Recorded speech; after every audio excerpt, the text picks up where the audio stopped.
Amém. Toda a Bíblia é uma revelação de Deus. Nenhum texto da Bíblia não tem suas riquezas ou deixa de apontar para Cristo. Mas é óbvio que nem todos os textos da Bíblia revelam igualmente Cristo. E nem todo texto da Bíblia tem a mesma profundidade. Eu amo o livro de Naum, por exemplo, mas é óbvio que o livro de Naum não é profundo como o livro de Efésios. Um não é mais palavra de Deus do que o outro, mas é óbvio que há uma revelação muito mais profunda em Efésios. E isso acontece também com textos na Bíblia, não só com livros. Há textos mais profundos, às vezes dentro do mesmo livro, e há textos que são mais conhecidos, e eu acredito que um dos maiores perigos são os textos mais conhecidos, os textos que todos nós lembramos de cabeça. Os textos, eles são mais deturpados do que os outros textos. Há uma tendência de grandes textos serem preferidos, não é? E alguns serem famosos. Nós podemos ter textos preferidos que não são iguais. Por exemplo, em Isaías 64, quando diz: se tu fendesses os céus e descesses, como quando o fogo queima os gravetos e faz ferver a água, desce para fazer notório o seu nome. Eu acho esse capítulo de Isaías incrível. Eu acho que foi o primeiro capítulo da Bíblia que eu decorei o capítulo inteiro. Mas há outros textos que todas as pessoas conhecem. Eu acho que, por exemplo, que no livro de Filipenses é o livro da Bíblia, para mim, que contém a maior parte de delícias, de nacos, de pedaços da palavra de Deus. É incrível assim, a quantidade de uma única frase conter uma verdade tão estupenda, tão maravilhosa. Eu acho que nisso o livro de Filipenses é insuperável. Por exemplo, em Filipenses 1:21 diz: para mim o viver é Cristo e o morrer é ganho. Todos conhecem isso, não é? Ou então Filipenses 1:23: eu estou duramente pressionado entre os dois, meu desejo é partir e estar com Cristo, pois isso é muito melhor. É difícil a gente pegar qual verso de Filipenses nos pega mais pela sua profundidade e beleza. Filipenses 1:27: deixe que o seu modo de vida seja digno do Evangelho de Cristo. Ou Filipenses 2:3 e 4, que diz: nada façam por ambição egoísta ou por vaidade, mas humildemente considerem os outros superiores a você. Que coisa difícil para o ser humano natural, considerar as outras pessoas superiores a ela, em vez de ter uma ambição egoísta. E diz mais Paulo: cada um cuide não somente dos seus interesses, mas cuide dos interesses dos outros. Ou Filipenses 2:12 e 13, que diz: assim também operai a vossa salvação com temor e tremor, porque Deus é que opera em vós, tanto querer como efetuar, segundo a sua boa vontade. Ou Filipenses 3:8, que diz: sim, na verdade, tudo tenho como perda pela excelência do conhecimento de Cristo Jesus, meu Senhor, pelo qual perdi todas as coisas e as considero como esterco para ganhar a Cristo. Não é incrível? Tudo isso tem em Filipenses, vários pedaços, todos os textos famosíssimos. Filipenses 3:8 e 9: para que eu possa ganhar a Cristo e ser achado nele, não tendo justiça própria que vem da lei, mas somente aquela que vem pela fé em Jesus Cristo. Ou Filipenses 3:13 e 14, que Paulo diz: mas uma coisa eu faço, que é me esquecendo das coisas que para trás ficam e avançando para as que estão diante de mim, prossigo para o alvo, para o prêmio da soberana vocação em Cristo. Ou Filipenses 3:20: mas a nossa cidade, ou uma versão melhor em algumas Bíblias, a nossa cidadania está nos céus, de onde também esperamos o Salvador, o Senhor Jesus Cristo. Ou Filipenses 4:4, que diz: alegrai-vos sempre no Senhor. Outra vez digo: alegrai-vos. Ou Filipenses 4:6 e 7, que diz: não fiquem ansiosos por coisa alguma, antes as vossas petições sejam em tudo conhecidas diante de Deus pela oração e súplica com ações de graças, e a paz de Deus, que excede a todo entendimento, guardará os vossos corações e as vossas mentes em Cristo Jesus. Ou Filipenses 4:7, que diz: e a paz de Deus, que a gente acabou de ler aqui no final, que excede a todo entendimento. Não, cada vez que você lê esses versos, são tão conhecidos, tão profundos. Filipenses 4:8, que diz: quanto ao mais, amados meus, tudo que for verdadeiro, tudo que é honesto, tudo que é justo, tudo que é puro, tudo que é amável, tudo que é de boa fama, se há algum louvor, se há alguma virtude, seja isso que ocupe os vossos pensamentos. Ou 4:11, que diz: porque eu já aprendi a contentar-me com o que tenho, sei estar abatido e sei também ter abundância. Em toda maneira, em todas as coisas estou instruído, tanto a ter fartura como a ter fome, tanto a ter abundância como a padecer necessidade. Ou então o famosíssimo Filipenses 4:13, posso todas as coisas naquele que me fortalece. Você pode ver quanto eu amo o livro de Filipenses. Todos esses versos, se eu tivesse só isso, eu acharia que é inacreditável a revelação de Deus para os homens. E quando você lê só 4 capítulos, e a quantidade de coisas que saltam no livro de Filipenses, mostrando a beleza de Deus, a glória de Deus, o caráter do apóstolo Paulo, é incrível. Mas há um perigo em conhecer muito essas linhas, em conhecer muito esses versos. Versos famosos carregam um grande perigo, porque eles ganham vida própria. As pessoas conhecem esses versos fora do seu contexto. Então, quase sempre os textos que são mal utilizados e levam a grandes erros são exatamente os textos mais famosos. Eles são sentimentalizados. As pessoas falam esses versos cheios de sentimento, eles trazem um sentimento bom, e as pessoas perdem o profundo ensinamento. Por exemplo, alegrai-vos sempre no Senhor. Fica parecendo que as pessoas devem ter uma vida para cima, em vez de ser essas pessoas que tá sempre para baixo, reclamando. Fica parecendo só um espírito, uma pessoa que tem um temperamento que está sempre feliz. Mas na verdade, Paulo está falando o tempo todo sobre uma profunda alegria nas riquezas de Cristo.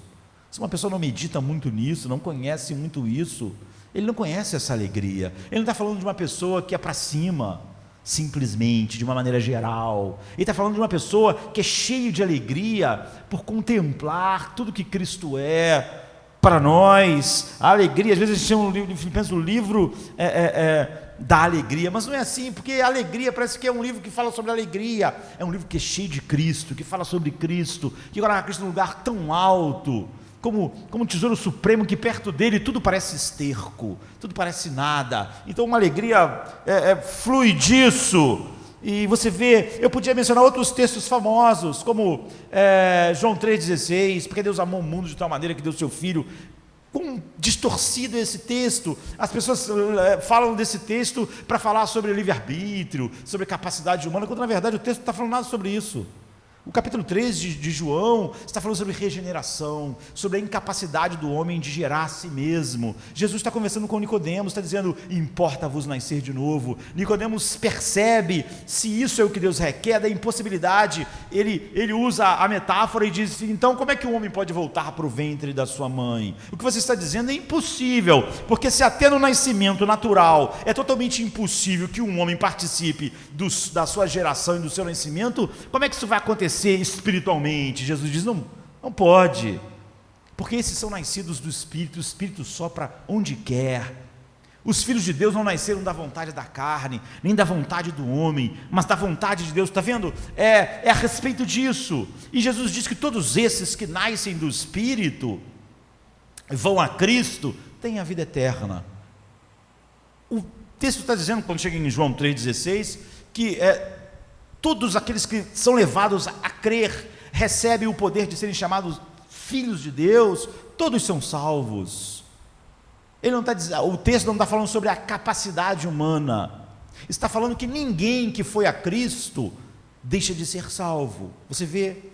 Mas as pessoas tiram o texto do seu contexto e começam a falar sobre a capacidade humana. O texto diz que todos os que creem em Cristo com a fé salvadora, a verdadeira fé, são salvos. mas não fala sobre a capacidade humana de crer. Pelo contrário, fala sobre a soberania do Espírito Santo nisso. Mas em outros lugares, Jesus fala sobre a capacidade do homem. Por exemplo, em João 6, é o capítulo a respeito disso. Ele diz: ninguém pode vir a mim se o Pai que me enviou não trouxer. Quando ele vai tocar sobre o assunto capacidade, ele diz: ninguém pode. Todos que vêm a mim são salvos, mas ninguém pode vir a mim se o Pai que me enviou não trouxer. Ou ninguém pode vir a mim se do Pai não lhe for concedido, e eu lhe darei a vida eterna. Ou seja, quando ele vai falar sobre o assunto capacidade, ele diz: o homem incapaz. Lá ele estava falando como todos aqueles que o Pai leva a ele são salvos. Mas você vê, é um texto famoso, e quando a gente conhece texto famoso, eles saltam da Bíblia, e nós olhamos para eles fora da Bíblia. E, por exemplo, a gente mencionou Filipenses 4,13, que diz: tudo posso naquele que me fortalece. Que é texto mais abusado. Eu posso, se eu quero uma carreira, se eu quero ser curado, se eu quero isso, se eu quero aquilo, eu posso, porque eu posso tudo naquele que me fortalece. Mas Paulo não está falando sobre isso. Paulo está dizendo: eu posso passar fome, eu posso passar necessidade, eu posso sofrer, eu posso ficar aqui na cadeia, porque eu posso todas as coisas. Não há nada, não há nenhum tipo de sofrimento, nenhum tipo de dor, nenhum tipo de desprezo do mundo. Eu posso ser considerado o lixo do mundo, eu posso tudo. Ele estava falando sobre isso. Ele estava falando sobre a capacidade da graça de nos sustentar em qualquer situação. Mas você vê como esse texto é famoso. Ele é usado fora de Filipenses. Esse é o perigo. Por exemplo, 2 Coríntios 12, 9, quando Deus diz: a minha graça te basta, porque o meu poder se aperfeiçoa na fraqueza. De boa vontade, então, vou me gloriar nas minhas fraquezas, para que em mim habite o poder de Deus. Porque quando eu sou fraco, então eu sou forte. Quantas vezes você vê as pessoas viverem uma vida fraca, uma vida de pecado, uma vida de cai, nunca está bem, mas ele diz: mas quando eu sou fraco, então eu sou forte. Não é isso que Paulo está dizendo. Porque quando essa pessoa é fraca, ela é fraca mesmo. O que Paulo está dizendo não é sobre pecado, não é sobre uma vida que não honre a Deus. Ele está falando sobre injúria, sobre dor, sobre aflição, sobre doença, sobre o corpo enfermo. Ele diz: quando eu sou fraco, quando as injúrias chegam para mim, quando o mundo todo me vê como nada, quando o espinho fica na minha carne, quando Deus diz: eu não vou tirar o espinho, a graça de Deus é suficiente. Então, quando eu sou fraco, não é sobre fraqueza espiritual, sobre fraqueza porque eu não consigo orar, porque eu sou fraco, porque eu caio toda hora porque eu sou fraco, mas quando eu sou fraco eu sou forte. Não é isso que Paulo está dizendo, não está falando sobre pecado. Então, algumas semanas atrás eu vi um famoso pastor, pregou e depois começaram a fazer perguntas. Quase sempre os pastores não vão bem quando fazem perguntas a eles, mesmo os melhores. Porque quando fazem perguntas, as pessoas têm que tratar diretamente de assuntos. Quando as pessoas estão pregando, elas estão falando de maneira geral. Mas quando elas fazem perguntas, elas normalmente ficam pensando: como é que essa pessoa vai se sentir com a minha resposta? E voltar a falar sobre suicídio com ele falou, enrolou, disse que no final não tinha certeza, não podia afirmar nada, porque se sim ou se não, porque talvez ele não poderia determinar se a parte não regenerada que tomou aquela decisão, a parte regenerada. Isso tudo é uma grande confusão, queridos, porque não existe parte não regenerada no Filho de Deus. O homem ou é regenerado, ou ele não é regenerado. O que vai acontecer na glorificação é que você vai receber um novo corpo, mas não há um complemento da regeneração. Nós fomos regenerados, nós recebemos um novo coração, o nosso corpo que não é compatível com o que Deus fez. A regeneração é total, completa. O homem nasce de novo. Ninguém nasce pela metade para continuar nascendo depois. O homem nasce. Regeneração é isso, nós somos gerados de novo pelo Espírito Santo. E quando as pessoas fazem essa confusão, principalmente falando sobre tristeza, e suicídio, há um texto na Bíblia muito abusado, e muito abusado por pastores que dizem pregar expositivamente, mas quase sempre, quando a gente quer defender causas que não são bíblicas, nós somos obrigados a tirar os textos do seu contexto e abusar deles, e torturá-los, e bater neles, até eles falarem o que o mundo quer ouvir. Sabe quando alguém é torturado e não aguenta mais, acaba dizendo, eu sou culpado, eu sou a bruxa, pode me matar porque eu sou a bruxa, o cara quer morrer porque o cara não aguenta mais a tortura. Então, as pessoas pegam um versículo, torturam ele, até ele dizer o que a psicologia secular diz, até ele dizer o que o mundo diz, até ele dizer o que a cultura está dizendo. E eu acho que hoje o texto mais abusado na Bíblia é: nada nos separará do amor de Deus. Esse versículo tem sido usado para se falar exatamente o oposto do que o apóstolo Paulo está ensinando. O que as pessoas estão dizendo é que se Jesus for incapaz de fazer o que ele disse que faria, se o Espírito Santo for incapaz de fazer o que ele veio fazer, o Espírito Santo está aqui para aplicar tudo o que Cristo comprou para nós na cruz.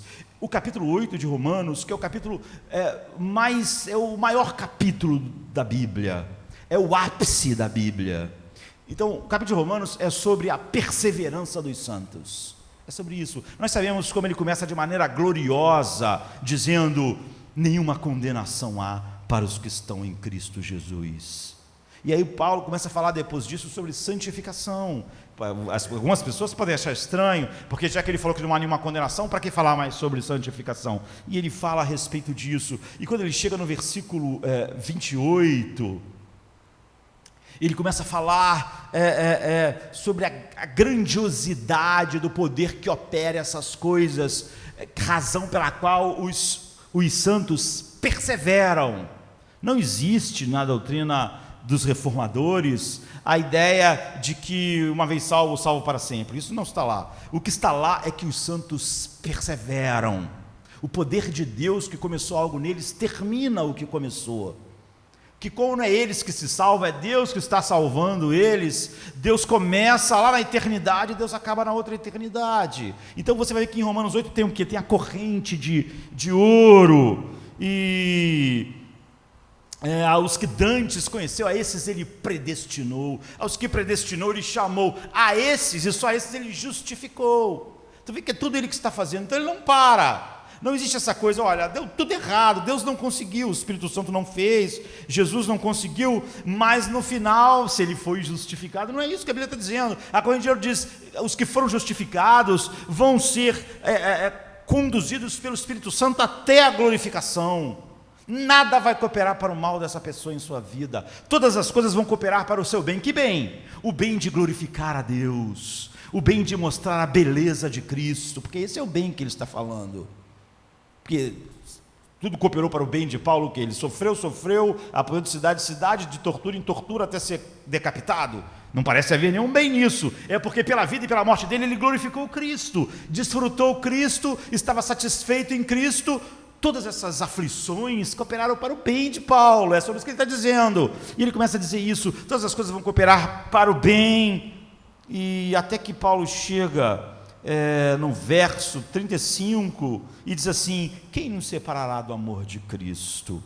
A tribulação, a angústia, ou a perseguição, ou a fome, ou a nudez, ou o perigo, ou a espada? Como está escrito: por amor de ti somos entregues à morte todos os dias, fomos reputados como ovelhas para o matadouro, mas em todas essas coisas somos mais do que vencedores por aquele que nos amou, porque estou certo de que nem a morte, nem a vida, nem os anjos, nem os principados, nem as potestades, nem o presente, nem o porvir, nem a altura, nem a profundidade, nem alguma outra criatura nos poderá separar do amor de Deus que está em Cristo Jesus. Então, nesses versos, nós chegamos ao fim do grande clímax desse estupendo capítulo, do maior capítulo da Bíblia, sabe? Do qual seguramente não há nada maior e mais maravilhoso em todas as Escrituras. Romanos 8, nada maior, nada mais maravilhoso. E a mensagem desses versos pode ser subdividida em duas partes. Do verso 35 ao 37, o apóstolo Paulo lança um último desafio à doutrina de que os santos perseveram. Não é de que os santos vão para o céu, é que eles perseveram. Como eu disse, o texto mais abusado atualmente é esse: nada nos separará do amor de Deus. Se a pessoa, vamos que ela tenha sido justificada, mas aí depois ele largou a sua mulher, viveu em adultérios e prostituições, aí depois ele morreu. Mas se ele foi regenerado, Ou então, depois de muito tempo de justificado, ele descobriu, sei lá, um eu gay nele, então ele viveu como gay, mas ele morreu. Mas se ele foi regenerado, se ele foi justificado, todas as coisas foram, toda a vida de gay dele depois daquilo, aqueles 2 últimos anos somente de vida de gay que ele teve, aquilo não quer dizer nada, porque se ele foi justificado, em vez de ser o oposto do que tudo que a Bíblia diz, é isso que as pessoas estão dizendo. Ou então, essa pessoa, ela foi justificada, mas então o Espírito Santo falhou em produzir seus frutos nela, o fruto nela. Qual é o fruto do Espírito? Paz, alegria, longanimidade. Ou seja, longanimidade quer dizer uma longa capacidade de sofrer, sabe? É alguém que sofre e rapidinho, eu não aguento mais o sofrimento. Não, você é capaz de, durante muito tempo, igual o apóstolo Paulo, então, sofrer, e você ganhou essa força longa. Ou então, todo tipo de provocação, você não é uma pessoa que tem um pavio curto, você tem um pavio muito longo, que fica queimando, nunca a bomba explode. Então, é isso. E paz, alegria, enfim, todo tipo de coisa, mas o Espírito Santo não conseguiu, ele tentou, ele deu o seu melhor. Jesus disse: minha paz vos dou, eu vou mandar um consolador. Mas o que aconteceu? O consolador não conseguiu aplicar essa paz que Jesus comprou, mas ainda assim. Então, depois dos 2 últimos versos, do 38 e 39, Paulo conclui o argumento particular, mas ao mesmo tempo ele resume o argumento iniciado no verso 31 do capítulo 8. Então, na verdade, ele vai além e resume e leva ao clímax final de tudo que ele falou no capítulo 8, e diz respeito à certeza absoluta de que todos os que foram justificados, regenerados, todos os que estão na corrente de ouro, porque Paulo nesse capítulo só está falando sobre aquelas pessoas, os que dantes conheceu, a esses predestinou. Todos eles chegarão ao estado de glorificação final, suprema. Então, começando agora pelo versículo 35, a gente deve lembrar que o apóstolo vem fazendo uma série de desafios a essa doutrina, de que Deus começa e termina, de que a corrente de ouro nunca é quebrada, de que em momento algum Deus falha, de que em momento algum o Pai falha em seus decretos, de que em momento algum o Filho falha em comprar todas as coisas para os redimidos, ou seja, justificação, expiação, propiciação, paz, alegria, gozo, um coração que ama a Deus, que tem alegria indizível e cheia de glória em Cristo. Ele não falha, e o Espírito Santo não falha em aplicar isso. Então o apóstolo vem fazendo, o apóstolo Paulo sempre faz isso, quando ele coloca essas grandes coisas, ele já imagina o que as pessoas vão argumentar, contra-argumentar. Ele está escrevendo uma carta, mas ele então começa a levantar um monte de desafios que as pessoas levantariam a essas verdades. E o primeiro desafio que ele levanta está no versículo 31, que ele diz: que diremos, pois, dessas coisas? E ele responde isso, dizendo: e aos que predestinou, a esses também chamou, e aos que chamou, também justificou, aos que justificou, a esses também glorificou. Que diremos, pois, disso? Você vai dizer o quê? Mas e se acontecer alguma coisa? Será que todo mundo que ele elegeu, que ele predestinou, ele vai glorificar? O que diremos? Ele diz: se Deus é por nós, quem será contra nós? Ele começa a responder às perguntas. Se Deus é que está fazendo isso, como é que isso poderia dar errado em algum momento? Quem poderia ser contra? E depois, eu podia pregar um sermão a respeito disso, já que Paulo expande. Depois ele lança o outro desafio, quando ele diz que poderia haver, então, alguém poderia perguntar: e se o amor de Deus que me elegeu lá na eternidade sofresse uma variação? E se esse amor não fosse... e ele responde no 32, aquele que nem mesmo o seu próprio filho poupou, antes o entregou por todos nós, como não vai nos dar com ele todas as coisas? Ele diz: olha, se quando a gente era mau, ele vai dizer, se quando a gente era filho da ira, ele deu Jesus a nós, agora como ele não vai nos dar todas as coisas para viver para a sua glória? Como ele não vai nos dar sua paz, sua alegria, sua justiça, a sua propiciação? Agora Jesus está à direita do Pai intercedendo por nós. Se quando nós éramos só os seus inimigos, ainda assim o amor dele ficou firme, agora que nós estamos em seu Filho, que ele se deleita em nós, em seu Filho, que seu Filho está à direita, tendo concluído a sua obra, como ele não nos daria agora todas as coisas? O que é difícil para ele agora? A única coisa difícil para Deus nos dar era algo que ele não podia fazer. Faça-se como ele fez o mundo, era nos dar o seu Filho, e ele deu aos eleitos. Depois vem a possibilidade de alguém levantar uma acusação que vencesse contra nós. Mas Paulo responde assim: quem intentará acusação contra os escolhidos de Deus, os eleitos? Porque, como eu estava dizendo, Paulo está falando sobre as pessoas que ele disse lá, os que dantes conheceu a esses predestinou. Não está falando sobre o mundo, só sobre essas pessoas. E os que predestinou, a esse chamou, quem predestinou justificou, quem justificou glorificou. E ele diz: é Deus quem justifica, quem os condenará? Pois é Cristo quem morreu, ele justifica por causa da obra perfeita, ou antes, quem ressuscitou dentre os mortos, o qual está à direita de Deus e intercede por nós. Agora Paulo chega ao último desafio, a doutrina de que os santos sempre perseveram. E o último desafio que ele lança é um pouco mais difícil, porque todos os outros desafios dizem respeito a Deus. Será que o amor de Deus vai diminuir? Será que o poder de Deus vai falhar? Será que alguma acusação vai fazer Deus dizer, essa aí realmente foi demais?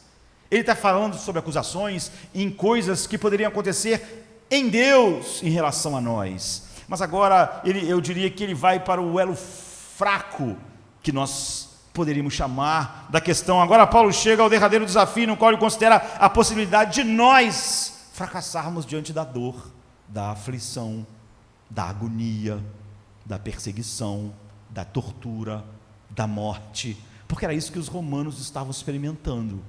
Os romanos viviam no coração do império, viviam onde Nero morava, viviam onde os Césares reinavam. Se havia perseguição longe, a perseguição lá era como se você vivesse, é como se você fosse judeu, não na Polônia na época da Segunda Guerra Mundial, mas você fosse judeu em Berlim, perto da sede da Gestapo.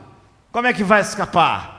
Então todos os outros desafios foram em termos da atitude de Deus para conosco, mas um certo enfraquecimento do poder de Deus, a diminuição do amor de Deus, a atitude de Jesus,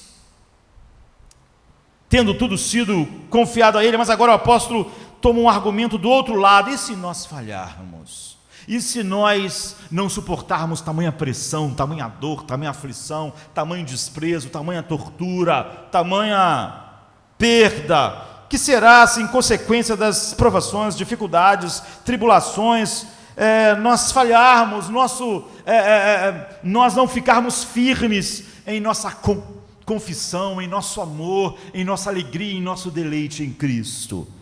Então, se nós formos separados do amor de Cristo assim, sabe, aquilo que João diz em 1 João 5,4, porque tudo que é nascido de Deus vence o mundo. A pergunta é: e se alguma coisa acontecer que faça a gente não vencer o mundo? Não é todo aquele que é nascido de Deus vai para o céu, que João está dizendo. Todo aquele que é nascido de Deus vence o mundo. O mundo. E João diz: essa é a vitória que vence o mundo, a nossa fé. Quem é que vence o mundo, senão aquele que crê no Filho de Deus? Então, ele considera Paulo e essa questão final e dá a resposta.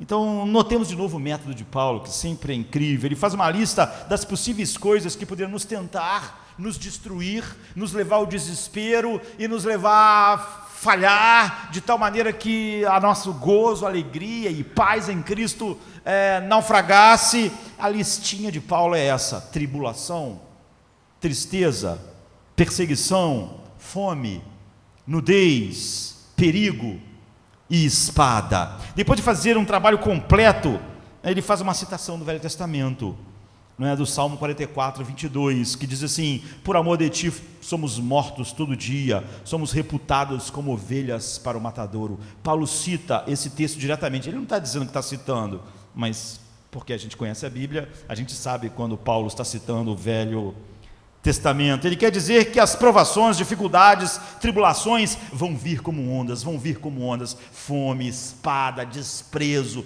morte, tortura, dor, ou seja, essas coisas nos torturam e nos fazem mal fisicamente e psicologicamente, e ainda o que? As muitas doenças que vêm naturalmente sobre nós, e às vezes pessoas vivendo como Paulo, têm ainda mais doenças que são provocadas pela carência, não se alimenta, apanha, fica numa cadeia imunda, sem higiene, e numa cadeia úmida, então doente. O Novo Testamento é longe de nos prometer vida fácil, uma vida sem dificuldades, faz o contrário. Paulo chama do dia mal. As pessoas falam, porque você não conhece a noite da alma. Então Paulo chama do dia mal, quando todo o mal parece que se concentra e cai sobre nós, e visto que somos cristãos, estamos sujeitos a enfrentar dificuldades adicionais nesse mundo, que o resto da população mundial não experimenta, porque há sofrimentos juntos com todos os outros sofrimentos, que só nós experimentamos. Ele diz, por amor de ti, somos entregues à morte todo dia.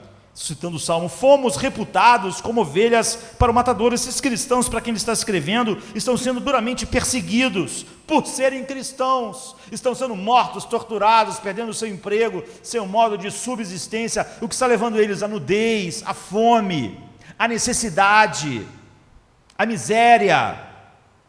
Mas isso envolvia a negação de Cristo.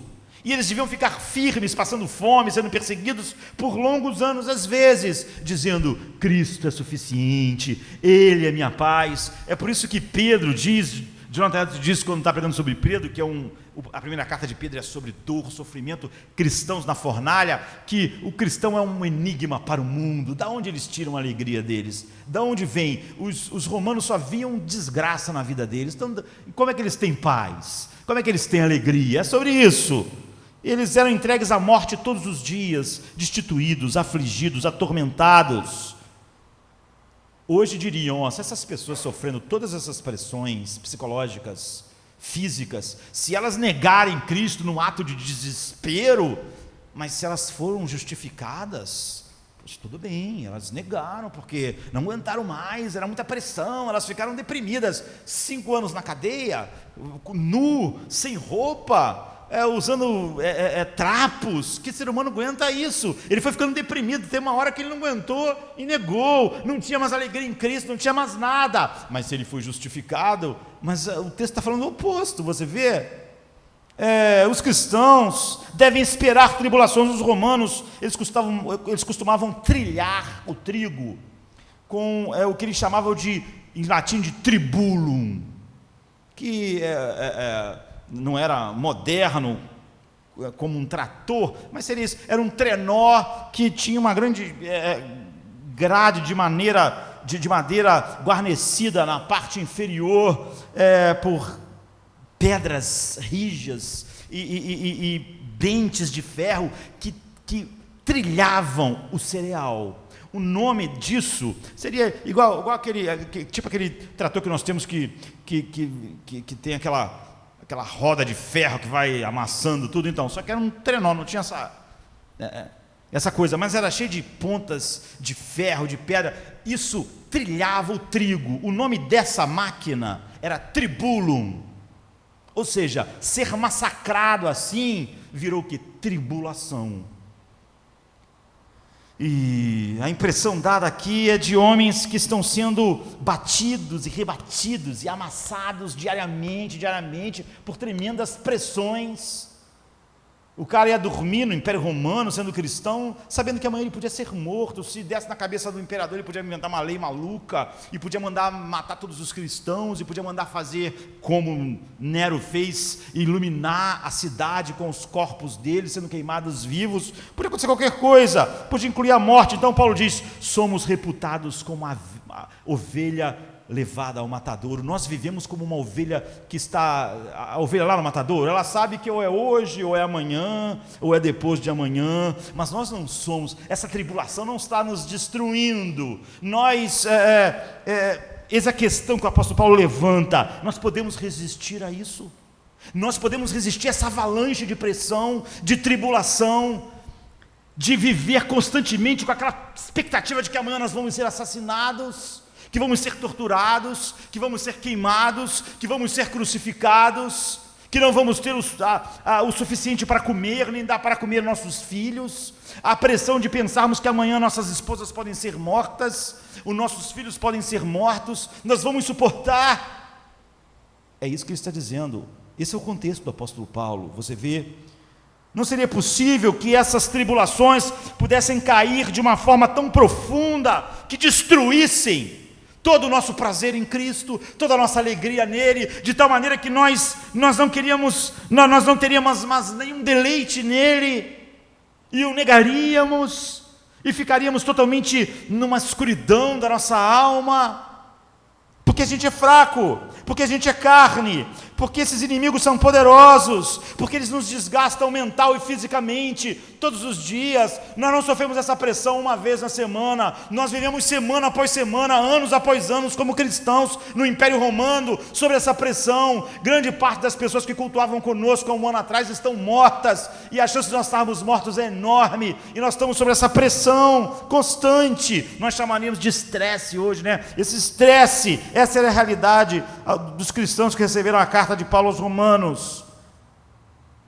Mas muitos cristãos nesse momento estão sendo mortos na África, estão sendo decapitados. Se você não tiver estômago, há fotos horríveis de crianças, mulheres e homens decapitados, cortados com facões. Hoje, agora, no mundo, há cristãos experimentando toda espécie de privação, dor, pressão, metidos em celas, sendo interrogados por uma série de inquisidores, sem dar permissão para eles dormirem nunca, perturbando o sono, com todo o esforço de quebrar a sua fé, de quebrar a sua alma, de quebrar toda a sua esperança, de levá-los ao desespero.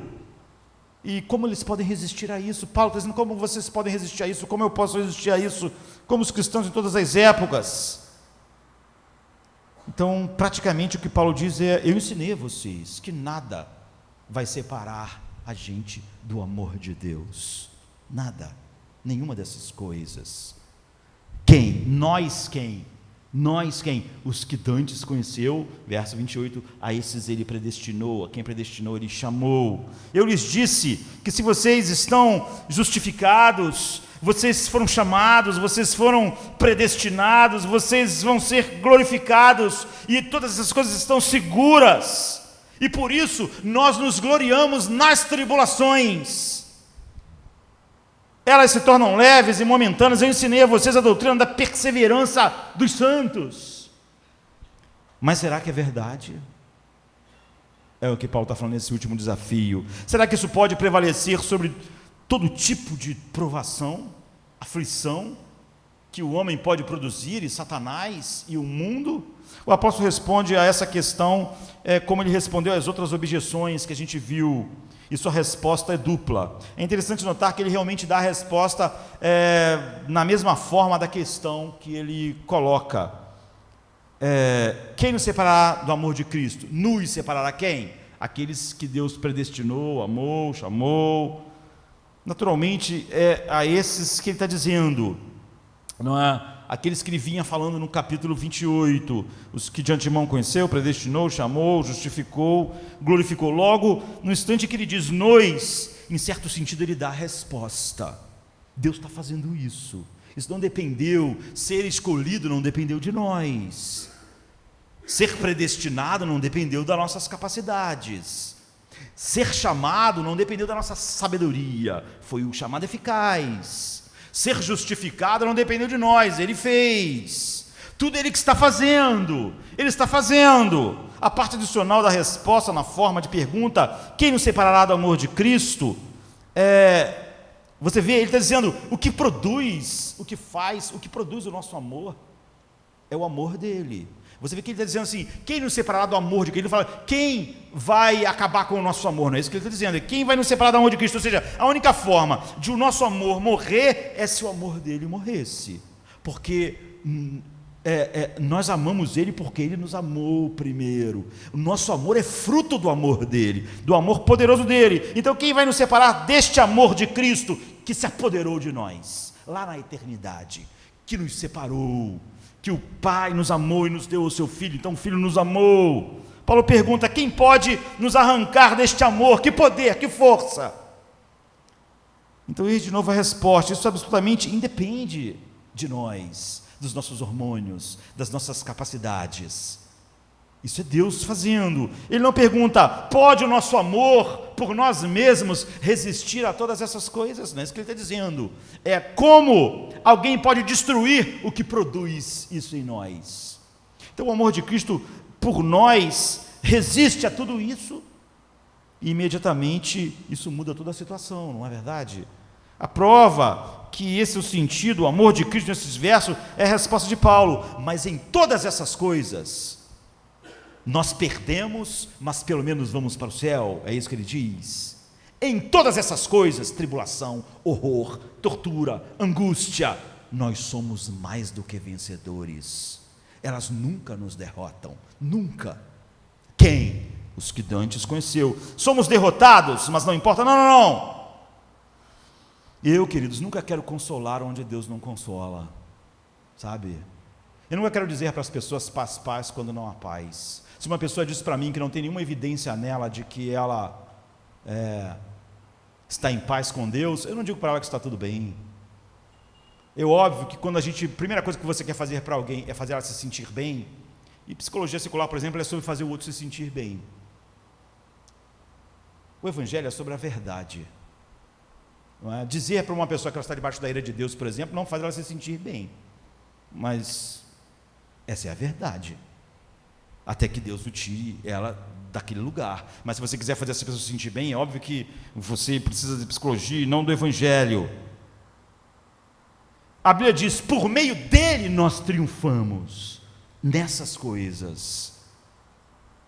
Agora, ele me amou na eternidade, ele me predestinou, eu fui justificado realmente, eu fui regenerado.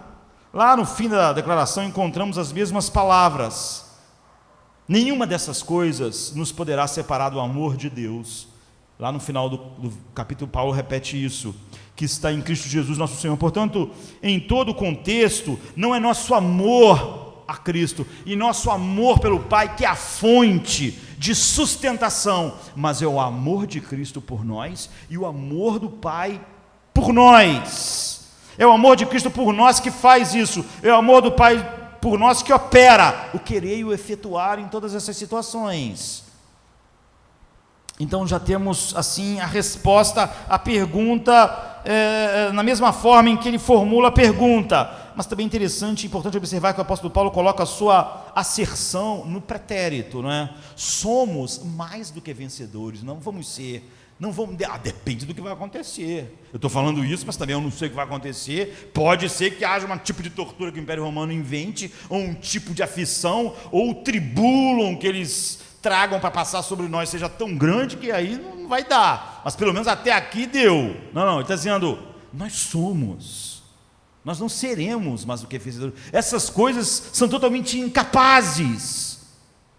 Então ele fala no pretérito: não por meio daquele que nos ama, mas por meio daquele que nos amou. Nos amou. Então, sem dúvida, ele faz isso deliberadamente. Ele não está lembrando que o nosso Senhor Salvador Jesus Cristo morreu por nós e ao morrer comprou tudo para nós. Toda sorte de bênçãos espirituais, paz, alegria, gozo. Nos tirou do império das trevas e nos levou para o reino do Filho do seu amor. Então, ele diz, por exemplo, no verso 6 e 8: porque Cristo, estando nós ainda fracos, morreu a seu tempo pelos ímpios. Porque apenas alguém morrerá por um justo, mas pois poderá ser aquele ser que pelo bom alguém ouse morrer. Mas Deus prova o seu amor para conosco, aqueles que ele amou, predestinou, em que Cristo morreu por nós, sendo nós ainda pecadores. Também no verso 10 desse capítulo 8 ele diz: porque se nós, sendo inimigos, fomos reconciliados com Deus pela morte do seu Filho, muito mais estando já reconciliados, seremos salvos pela sua vida.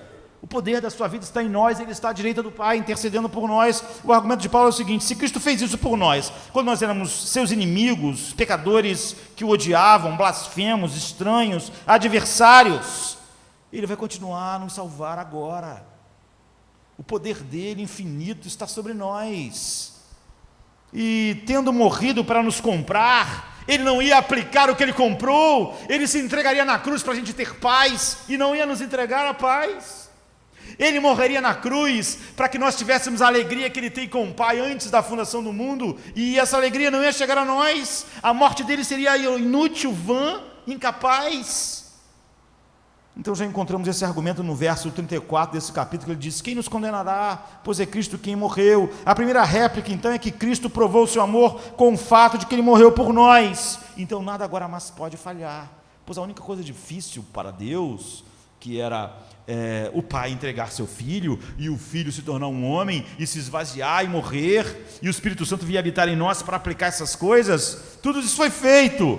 Cristo agora está no céu. Ele está no céu à direita do Pai, Ele fez todas as coisas, e Ele está intercedendo por nós.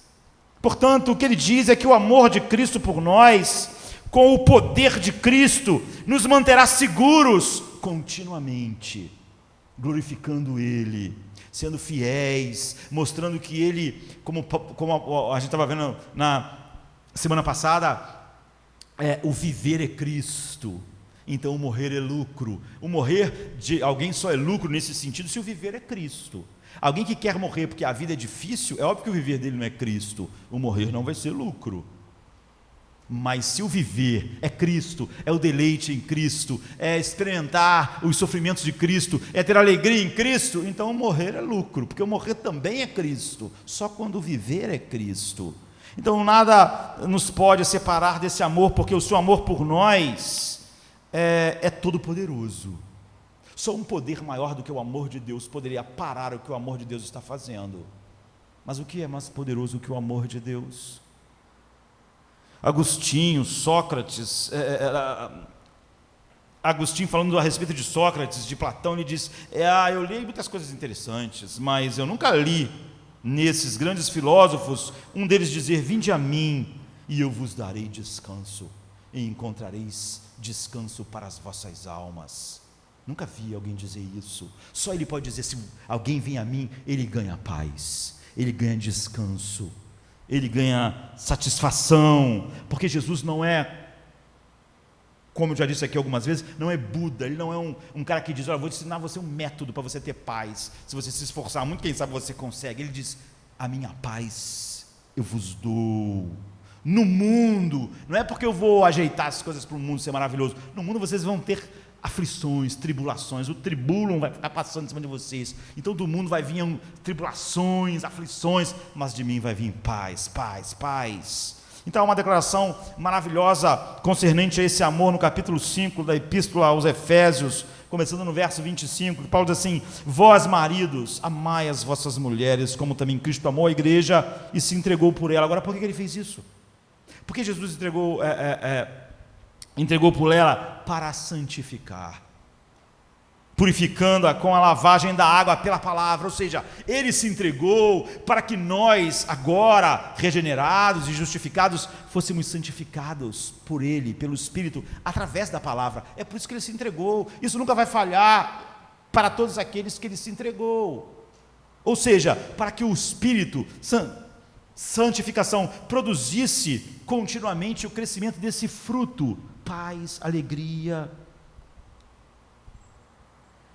Então Ele se entregou para a santificar, purificando-a com a lavagem da água pela palavra, para apresentar a si mesmo uma igreja gloriosa, sem mácula, nem ruga, nem coisa semelhante, mas santa e irrepreensível. Você está vendo? Ele não se entregou para te dar um sistema para você conseguir isso. Ele entregou para Ele purificar, para Ele fazer, para Ele começar e para Ele terminar virtualmente. Isso que Paulo está dizendo no capítulo 8. Em todas essas coisas, naquela lista: angústia, aflição, perda, fome, nudez, morte, espada. Em todas essas coisas nós somos mais do que vencedores por aquele que nos amou. Cristo morreu pela igreja não somente para que ela fosse perdoada ou fosse para o céu. Ele morreu para que você tivesse Ele como tesouro, como Ele é o tesouro do seu Pai, para que você tivesse uma alegria e glória como o Pai tem nele. É isso que Ele fez, é isso que Ele dá, e Ele vai levar até a essa perfeição absoluta. E a regeneração começou algo que é inexorável, porque a semente é imortal, não há nada que possa matá-la. Mas e se acontecer aquilo?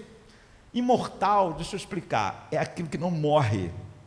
Se alguma coisa pudesse matar, não era imortal, é imortal.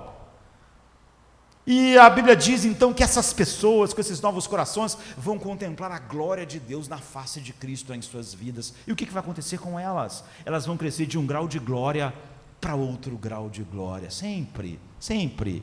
Nada terá permissão para ficar entre Deus e o seu propósito para com a igreja. Então, a seguir, devemos examinar a frase mais do que vencedores. Não somente nada vai nos separar do amor de Deus, diz o apóstolo Paulo, mas que em todas essas coisas, ele não diz, essas coisas vão nos destruir, vão acabar com tudo conosco, vão acabar com a nossa alegria, mas a gente ainda assim, não, mais do que vencedores, nessas coisas, em todos os casos, o seu argumento tem sido de que é um absurdo pensar que um cristão possa realmente ter, por alguma razão, ainda nessa lista horrível que Paulo descreve, e a pressão e o estresse sem fim que os romanos cristãos viviam, que isso podia destruir aquilo que Jesus fez no coração de um homem, o deleite em Deus, a alegria em Deus, e a vitória, por fim, da alegria sobre a tristeza, da paz sobre todas as aflições. Então, ele não se contenta em meramente responder às objeções, ele ridiculariza, ele está dizendo, é ridículo pensar que a aflição possa vencer a alegria, o deleite em Cristo.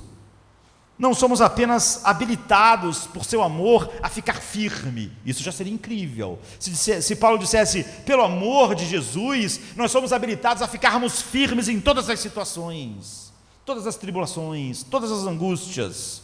Mas Paulo diz, não é esse só o caso. Tampouco é o caso de que nós simplesmente manejamos as coisas de tal maneira que temos vitória. Não, nós somos mais do que vencedores. É a expressão mais forte que o apóstolo Paulo poderia usar.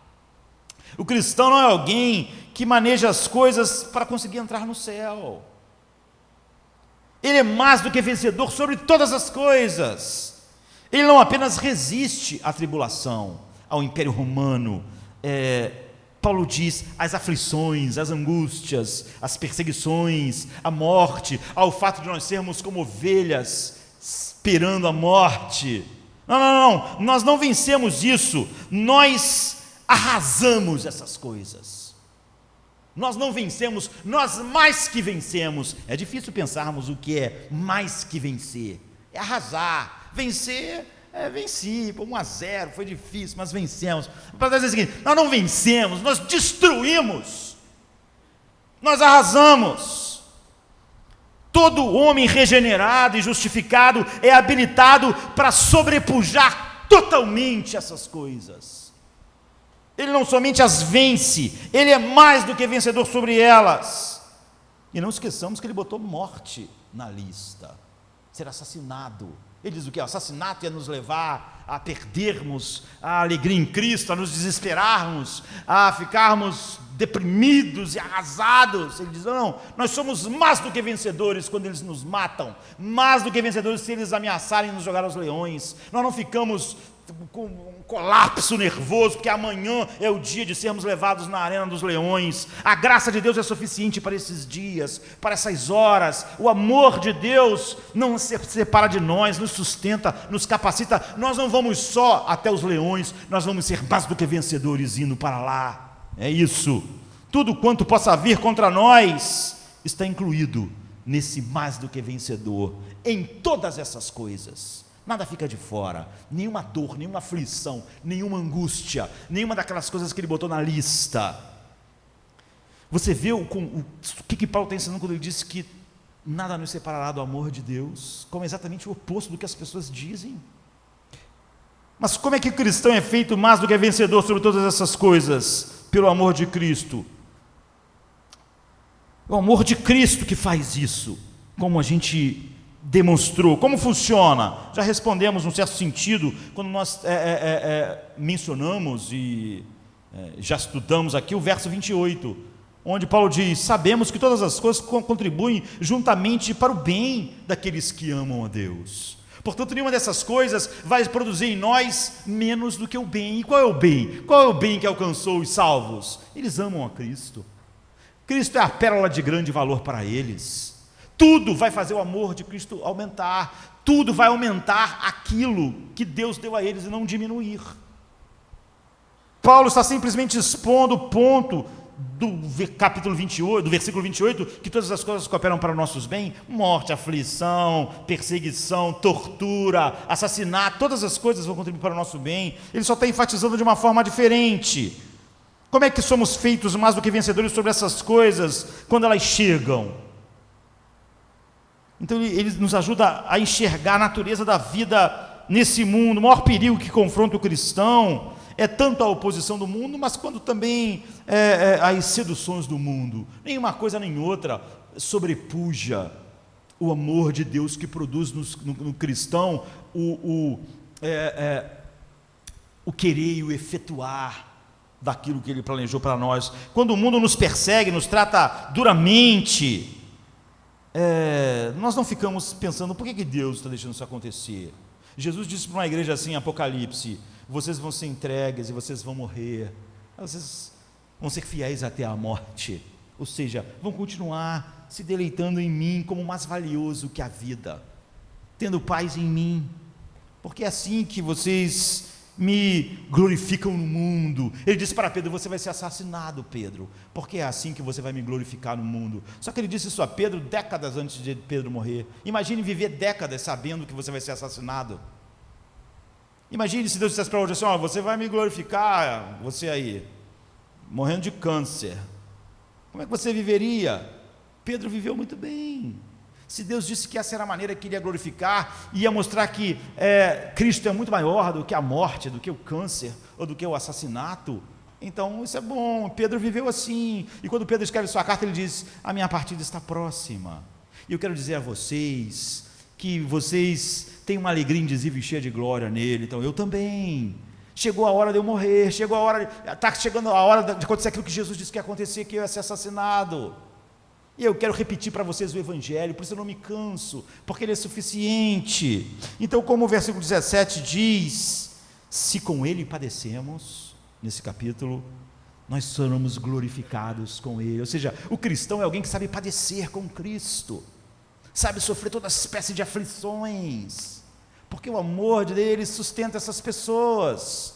E o mundo perseguiu a ele, nos persegue. Então, além das aflições que o mundo tem, nós temos essas aflições adicionais. Não pertencemos a este mundo, assim como ele não pertencia. Ele diz: assim como eu fui odiado, vocês também serão. Não consigo psicologicamente lidar com o ódio do mundo, eu não consigo. Então, provavelmente você não é filho de Deus, porque ele diz: eles me odiaram e vão odiar vocês, e vão entregar vocês à morte, por amor de mim. E o que vai acontecer com o amor de vocês por mim? Vai estar lá, vai estar completo, pleno. Por quê? Porque é o amor dele que cria isso.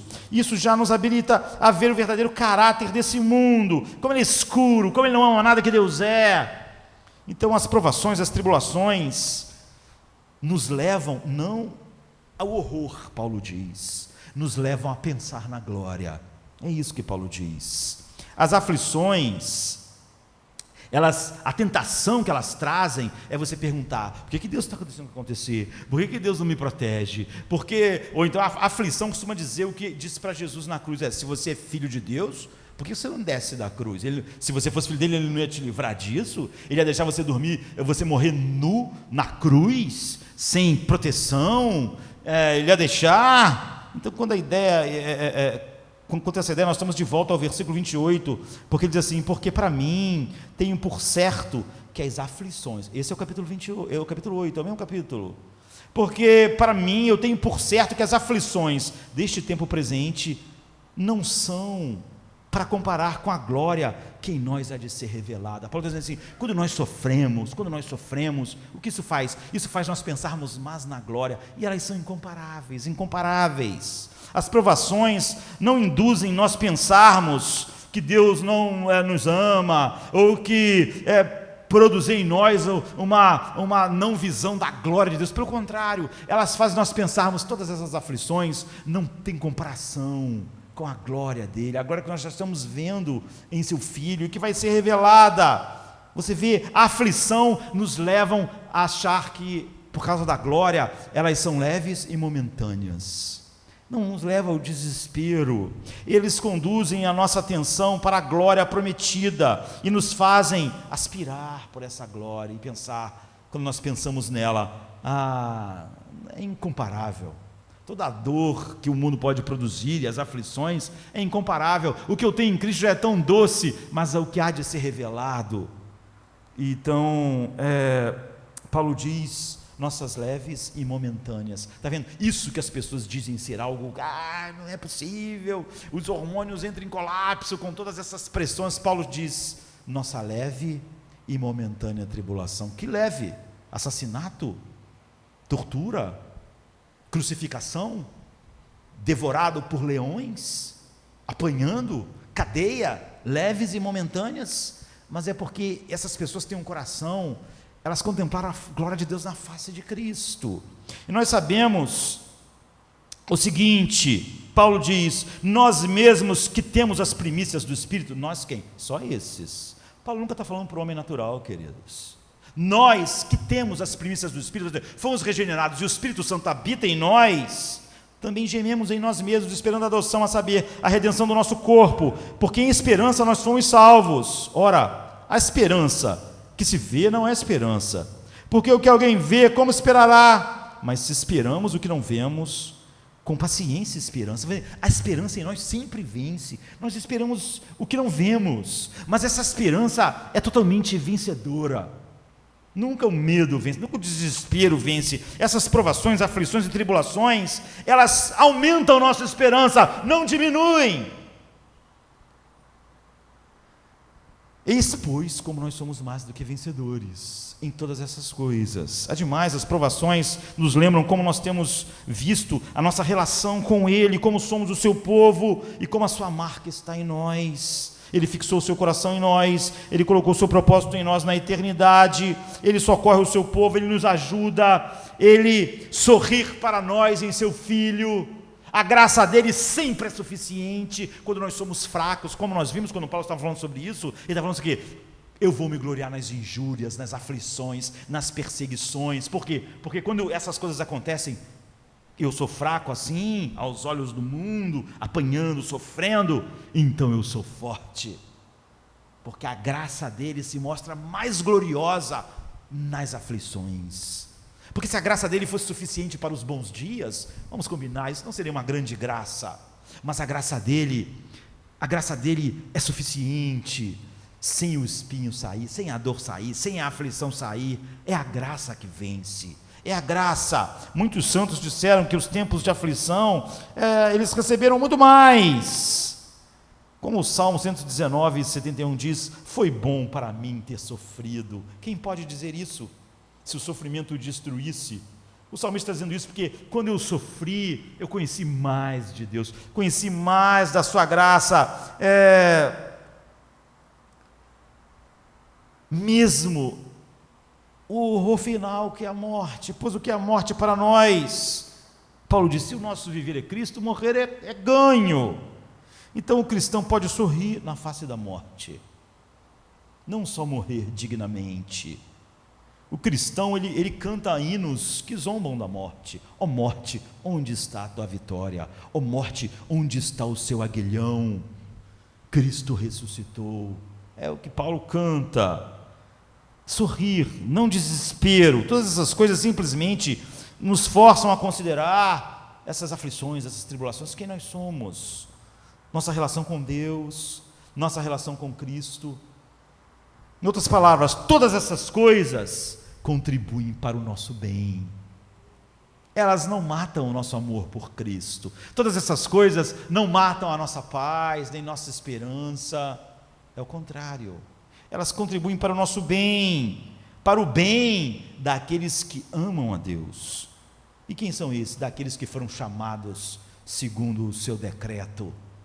Paulo tinha dito tudo isso no verso 3 do capítulo 5 do livro de Romanos. Ele diz: e nos gloriamos na esperança da glória de Deus. Quem? Quem se gloria? Esses. Aí o que acontece? Nós nos gloriamos na esperança. A pessoa diz: eu me glorio na esperança da glória de Deus, mas eu não consigo, o sofrimento acaba comigo. Não é o que a Bíblia diz. Você não se gloria na glória de Deus. E nos gloriamos na esperança da glória de Deus. Aí a pessoa diz: eu também faço. Aí vem o apóstolo Paulo, estraga tudo para os auto-enganados. Ele diz: mas não somente nisso, mas nos gloriamos nas nossas tribulações.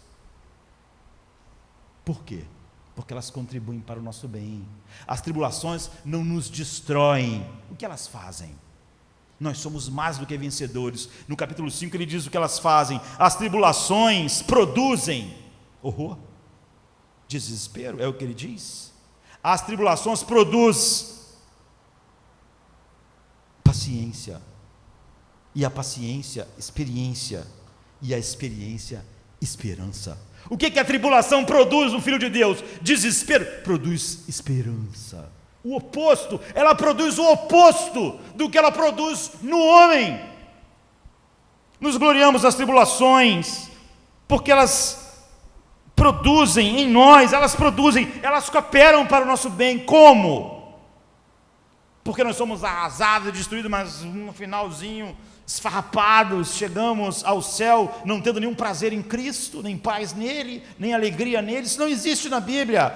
As tribulações produzem paciência, a paciência esperança, e a experiência esperança, e essa esperança não é uma esperança assim fraca, essa esperança não traz confusão. Por quê? Porque o amor de Deus está derramado em nossos corações pelo Espírito Santo que nos foi dado.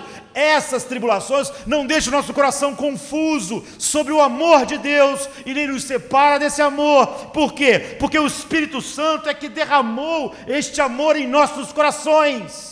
Sempre é sobre o que Deus está fazendo. Notem como o apóstolo se repete, graças a Deus por isso. Paulo está se repetindo em Romanos, ele só está se repetindo no capítulo 8, ele está repetindo porque qualquer coisa que seja digna como essa, vale a pena repetir. Por isso Paulo se repete, nesse capítulo 8 também, e não somente na epístola aos Romanos. Paulo diz a mesma coisa maravilhosa, por exemplo, na epístola aos Coríntios, capítulo 5, ele diz: porque como as aflições de Cristo abundam em nós, as aflições abundam em nós. Tu pensa, o que vai acontecer então? Vai abundar desespero. Paulo diz: porque como as aflições de Cristo abundam em nós, assim também a consolação dele abunda em nossos corações. Você vê, a consolação vence, a consolação abunda, por meio de Jesus Cristo, o nosso Senhor. O que abunda em nós não é o terror, é a consolação. É a consolação. Também no versículo 9 desse capítulo, ele diz: já em nós mesmos tínhamos a sentença de morte, para que não confiássemos em nós, mas em Deus que ressuscita os mortos, o qual nos livrou de tão grande morte, e livrará em quem esperamos, que também nos livrará ainda. O livramento que o apóstolo Paulo está dizendo não é o livramento da morte, é o livramento de qualquer coisa que as aflições pudessem experimentar, porque nós sabemos que ele não vai ser livre da morte. Ele fez, ele faz, ele fará. Essas perseguições, provações, dores, só nos faz experimentar mais da consolação que abunda em nós, mais da esperança que abunda em nossos corações, tão grandemente que nós nos gloriamos nas tribulações. Porque é assim que Paulo está dizendo: nós somos mais do que vencedores nessas coisas. Elas não produzem o que produzem no homem natural. A tribulação produz desespero em nós, consolação. A aflição produz desespero em nós, esperança. Elas contribuem para o nosso bem.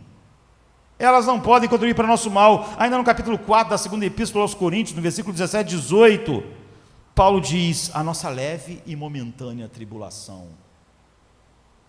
Nós sabemos que o que ele enfrentou não foi leve durante anos, e nem o seu assassinato. Assim que o amor de Cristo em seu poder nos leva a reagir. É isso que nada nos separa do amor de Cristo, porque o amor dele produz em nós todas essas coisas, que diante da tribulação, do horror, de toda aquela lista, quem vai nos separar? Nada, porque aquilo só pode produzir em nós o quê? Consolação, afeições mais profundas, esperança na glória, de tal maneira que quando a gente olha para aquilo, nós achamos que aquilo é leve, momentâneo. Paulo diz, ele mesmo descreve nos versículos anteriores, isso produz para nós um peso eterno de glória muito excelente. Não produz desespero, produz para nós um peso de glória muito excelente. Nós nos gloriamos nisso. Notem a expressão superlativa, muito excelente, um peso eterno. Paulo simples está lutando em encontrar a palavra mais profunda. Ele está dizendo um peso extraordinário de glória, abundante e excessivo, é produzido em nós pelas aflições, pela dor, pela perseguição, por causa de Cristo, por causa do amor de Cristo que está em nós, de tal maneira que a gente nunca atenta para as coisas que a gente vê. Nós quem? Os que foram predestinados, chamados. Ele diz, não atentando nós nas coisas que se veem, mas nas coisas que não se veem, porque as que se veem é o que as pessoas viam: morte, aflição, leão, cruz, fogueira. As que se veem são temporais, e as que se não veem são eternas. Essa é a grande experiência. Em todas essas coisas, nós somos mais do que vencedores. Hoje, as pessoas estão ensinando o oposto. E eles estão tirando um texto desse. O texto que ensina o oposto está sendo usado para ensinar exatamente o oposto da verdade de Deus. E às vezes por pastores que dizem que pregam expositivamente. Mas será que essa verdade diz respeito só a Paulo? É óbvio que não, ele está falando sobre todos os cristãos, os que foram predestinados e chamados. Thomas Browning, que foi um puritano, nasceu em 1660 e morreu em 1688, portanto ele morreu com 28 anos, mas era um pastor. Ele foi preso na terrível perseguição do reinado de Charles II, que foi de 1630 a 1685, e ele ficou preso, foi torturado e foi assassinado. Mas ele escreveu para a igreja dele: o cálice das aflições pelo Evangelho, quanto mais fundo, é mais doce. Quanto mais funda e profunda, intensa e for a aflição, mais doce o cálice da sua graça e consolação será. E ele acrescenta assim: um tônico mais forte, quanto mais profunda é a aflição. E diz, quando você chega às escórias e ao fim, como ele estava sendo torturado antes de morrer, quanto mais perto do fundo você chega, mais forte é o tônico, mais estimulante a graça. Eu refiro-me, diz ele, à própria morte, a própria pior morte. Então lá estava um homem, 16 séculos depois do apóstolo Paulo, Browning. Ele estava sendo torturado por ser pastor, ele só tinha 28 anos de idade, mas é isso que ele escreve para a igreja dele, sabe? Há um puritano que é um dos que eu mais amo, chamado John Bradford. Ele morreu em 1545, ele foi queimado na fogueira. No dia que ele ia ser queimado na fogueira, com 35 anos de idade, John Bradford mandou os irmãos estavam orando, chorando, porque seu pastor iria ser queimado na fogueira, e ele mandou uma carta para a igreja, e ela diz assim: irmãos, não chorem pela fogueira, porque esta noite eu estarei ceando com o meu amado. Você vê, John Bradford não estava apavorado, horrorizado, com colapso nervoso por causa da fogueira. Ele estava pensando: essa noite, logo depois da fogueira, eu vou contemplar a face de Jesus. Você vê, ele podia se gloriar na glória de Deus, então ele podia se gloriar nas tribulações. E é tão doce a carta toda de John Bradford para eles. Mas essa parte, irmãos, não chorem pela fogueira. Esta noite eu estarei ceando com o meu Senhor. Este amor de Cristo por nós jamais nos abandona. Está vendo? John Bradford mais do que vencedor sobre a fogueira. Não porque ele foi destruído, arrasado, mas um dia ele acaba não indo para o inferno, mas porque o amor que ele sente por Cristo faz ele olhar para a fogueira e dizer: essa noite eu vou estar com Cristo. Não chorem, não chorem, está tudo bem. Você vê como a fogueira vai cooperar para o meu bem. Eu vou estar com o Senhor para sempre, e ainda esta noite eu vou vê-lo. Vocês vão demorar, não sei quanto tempo vocês vão demorar para ver a face de Cristo, mas eu sei, diz John Bradford na carta, eu vou vê-lo hoje. Então vocês não têm razão para estarem chorando. O amor dele nos faz assim, e ele está à direita do Pai, intercedendo apenas por aqueles que o Pai deu a ele. A sua intercessão, o seu amor, nada pode nos separar da sua intercessão, do seu amor, do seu cuidado. Nós sentimos, nós não ficamos pensando que as aflições têm alguma coisa, é o contrário. A Bíblia diz assim em Hebreus: saiamos pois a ele fora do arraial, levando a sua vergonha no mundo. Nós não temos medo que o ódio e a vergonha que o mundo pode impor a nós vai nos destruir, porque nós queremos sair fora do arraial levando o seu vitupério. Assim foi que o apóstolo Paulo respondeu à última objeção de que as aflições que o Império Romano, a vida, pode impor a nós, faria com que o amor, a esperança, a paz, a alegria em nós seja destruído. Ele diz: nada pode nos separar do seu amor, e o seu amor foi que produziu em nós, lá na eternidade, ao nos escolher, ao nos colocar em seu Filho. O amor produziu em nós esse amor pelo Filho de Deus, esse deleite do Filho de Deus, e nada pode nos separar disso, nem a aflição, nem a angústia, nem a tribulação. Agora ele aciona isso tudo e sublinha nesse encerramento, numa das mais magníficas declarações que você vai ouvir neste mundo. Ele diz: porque eu estou certo de que nem a morte, nem a vida, nem os anjos, nem os principados, nem as potestades, nem o presente, nem o porvir, nem a altura, nem a profundidade, nem alguma outra criatura nos poderá separar do amor de Deus que está em Cristo Jesus. Não há nada de novo aqui no final. Paulo só está se repetindo. Todavia, uma declaração tão maravilhosa, porque ela ilustra o segredo e a arte de escrever e de pregar a verdade de Deus. Não há nada novo para eu dizer nesse púlpito domingo após domingo. Tudo que eu tenho para falar para vocês é a respeito de Cristo, da beleza de Cristo, da glória de Cristo, da salvação em Cristo. Não há nada novo. Se eu pregar só durante mais um mês, ou se eu pregar mais durante 20 anos, não há nada novo, só heresias são novas. Algumas pessoas ficam surpresas e dizem às vezes: maravilhosa, essa velha mensagem tão simples, mas é tão maravilhosa. E que a gente quer perguntar às pessoas: o que as pessoas esperavam? Não é? A gente às vezes se trai para as nossas observações. O apóstolo não pode acrescentar mais nada, porque nada mais pode ser acrescentado. Quando você já disse tudo que sobra é você se repetir.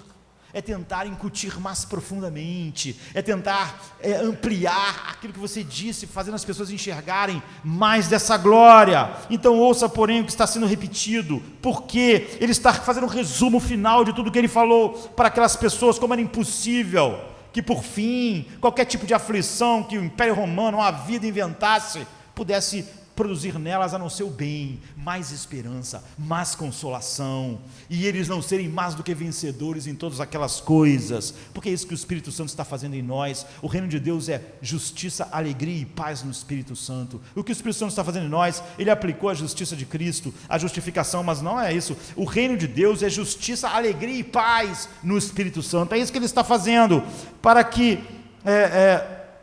o que aconteceu conosco esteja sempre ali. O Espírito Santo está lá. O apóstolo Paulo diz: para nós que temos as primícias do Espírito, e nós somos mais do que vencedores. Então ele faz algumas divisões na sua declaração.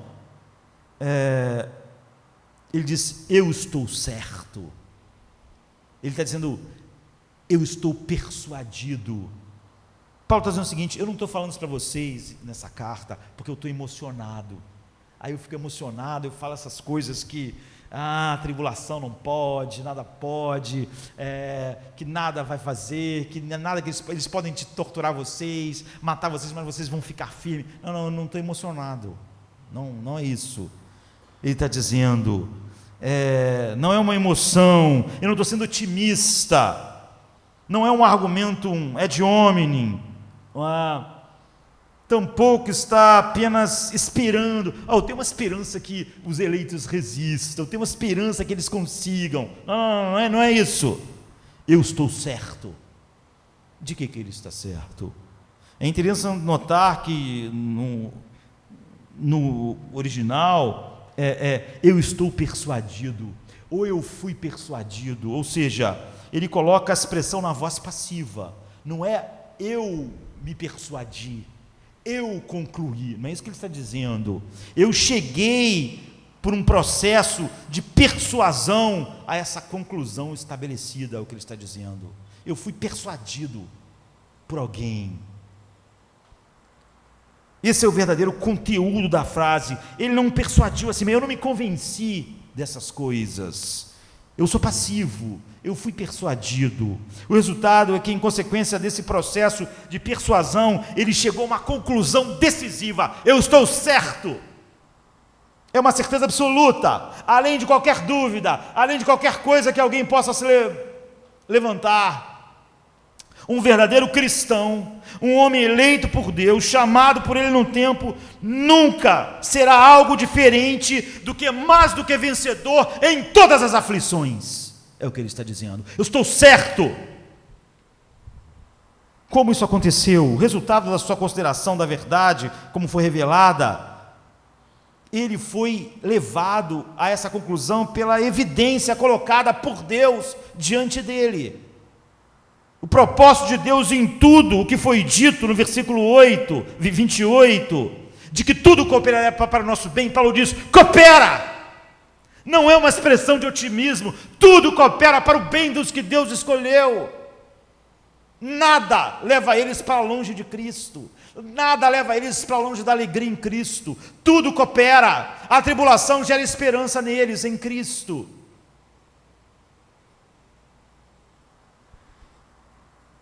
Isso pertence ao chamado segundo ao propósito de Deus. Isso nos leva de volta à eternidade, ao plano eterno de Deus, a tudo o que aconteceu na eternidade. E à luz disso, Paulo foi levado a essa conclusão inevitável: se Deus é por nós, nada é contra nós, tudo coopera a nosso favor. O que começou a boa obra termina, nunca isso é interrompido, nunca isso é vencido.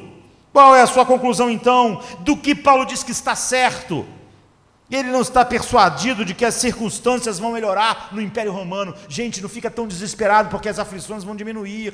Deus na hora H vai diminuir a aflição, e vocês não vão ser devorados pelos leões, nem vão ser queimados, nem vão furar a cabeça de vocês e colocar chumbo quente nelas, não vão fazer isso. Não é disso que ele está persuadido, pelo contrário. Ele não está persuadido de que as coisas vão melhorar. Não vão melhorar, irmãos em Roma, não vão melhorar. Muitos parecem pensar que o cristianismo é sobre persuasão, de que as coisas vão melhorar no mundo, vão melhorar na sociedade, e o mundo vai ficando cada vez melhor, então a vida vai ficar melhor neste mundo, nossa vida vai ser em paz neste mundo. Não tem nada a ver com a melhora do mundo, o mundo não vai melhorar, o mundo jaz no maligno, o mundo vai de mal a pior. Paulo diz: nos últimos tempos os homens serão orgulhosos, maus, amantes de si mesmos, os homens vão ser assim. Ele acredita que à medida que o cristianismo for pregado e as pessoas vão sendo instruídas e vai ser ensinado o Sermão do Monte e todo mundo vai ficando melhor. Não é isso. O mundo não vai mudando gradativamente, sendo mais parecido com Cristo. Nós, Paulo diz, somos como ovelhas levadas ao matadouro. Nós somos entregues à morte todos os dias, e é isso que nós esperamos. E ele, algum tempo depois, vai ser levado ao matadouro e vai ser decapitado. Não houve uma melhora. Não é disso, não é esse o ensino de Paulo. Ele não dá nenhuma indicação de que espera ser liberto das provações dele. Ele sabe que o que esperam ele são aflições e, por fim, a morte. O fato de que o apóstolo foi martirizado como também foram muitos desses cristãos para os quais ele está escrevendo, está falando sobre isso. Ele está interessado em que nada possa separá-los do amor de Deus. Essa é a sua única preocupação. Ele não está interessado se os leões não vai ter mais Coliseu, ou se Nero vai ficar uma pessoa melhor. E para isso, para Paulo, não importa. Não importa se o mundo vai ser assim ou assado. Ele sabe, ele está persuadido de que nenhuma dessas coisas vão cooperar a não ser para o bem da alma do cristão. O bem da alma que encontra em Deus o seu tesouro, a sua pérola de grande valor, Cristo. Permitam que eu tão saliente novamente: nada nos separará. Os cristãos, os que são chamados segundo o decreto de Deus, os que foram predestinados, o amor de Deus está voltado para eles, e somente para eles. Para o resto do mundo está a ira de Deus. Este é o ensino de Paulo. Aquele que crê no Filho de Deus, João diz, tem a vida eterna, mas aquele que não crê, a ira de Deus permanece sobre ele. João 3,36. Seu principal interesse é saber que tudo está bem entre ele e Deus. Quando tudo está bem entre eu e Deus, ou seja, quando Deus me colocou em seu Filho, então nada mais pode, a não ser produzir o bem para nós, aumentar o nosso amor por Deus, o nosso deleite. Isso não é um gráfico contínuo, vai sofrendo variações, mas de um grau de glória a outro grau de glória, vai avançando.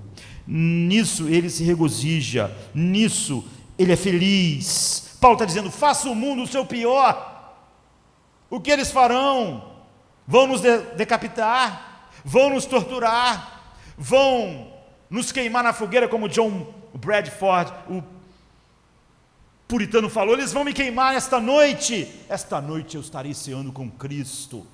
Eles não podem cooperar para o meu mal, eles não podem, porque nada pode fazer isso. Eu sou um dos que pertencem a Deus, eu sou um dos que pertencem a Cristo, eu estou entre os chamados, nada mais importa, nada destrói a minha esperança, eu me glorio nessa esperança, então eu me glorio nas tribulações.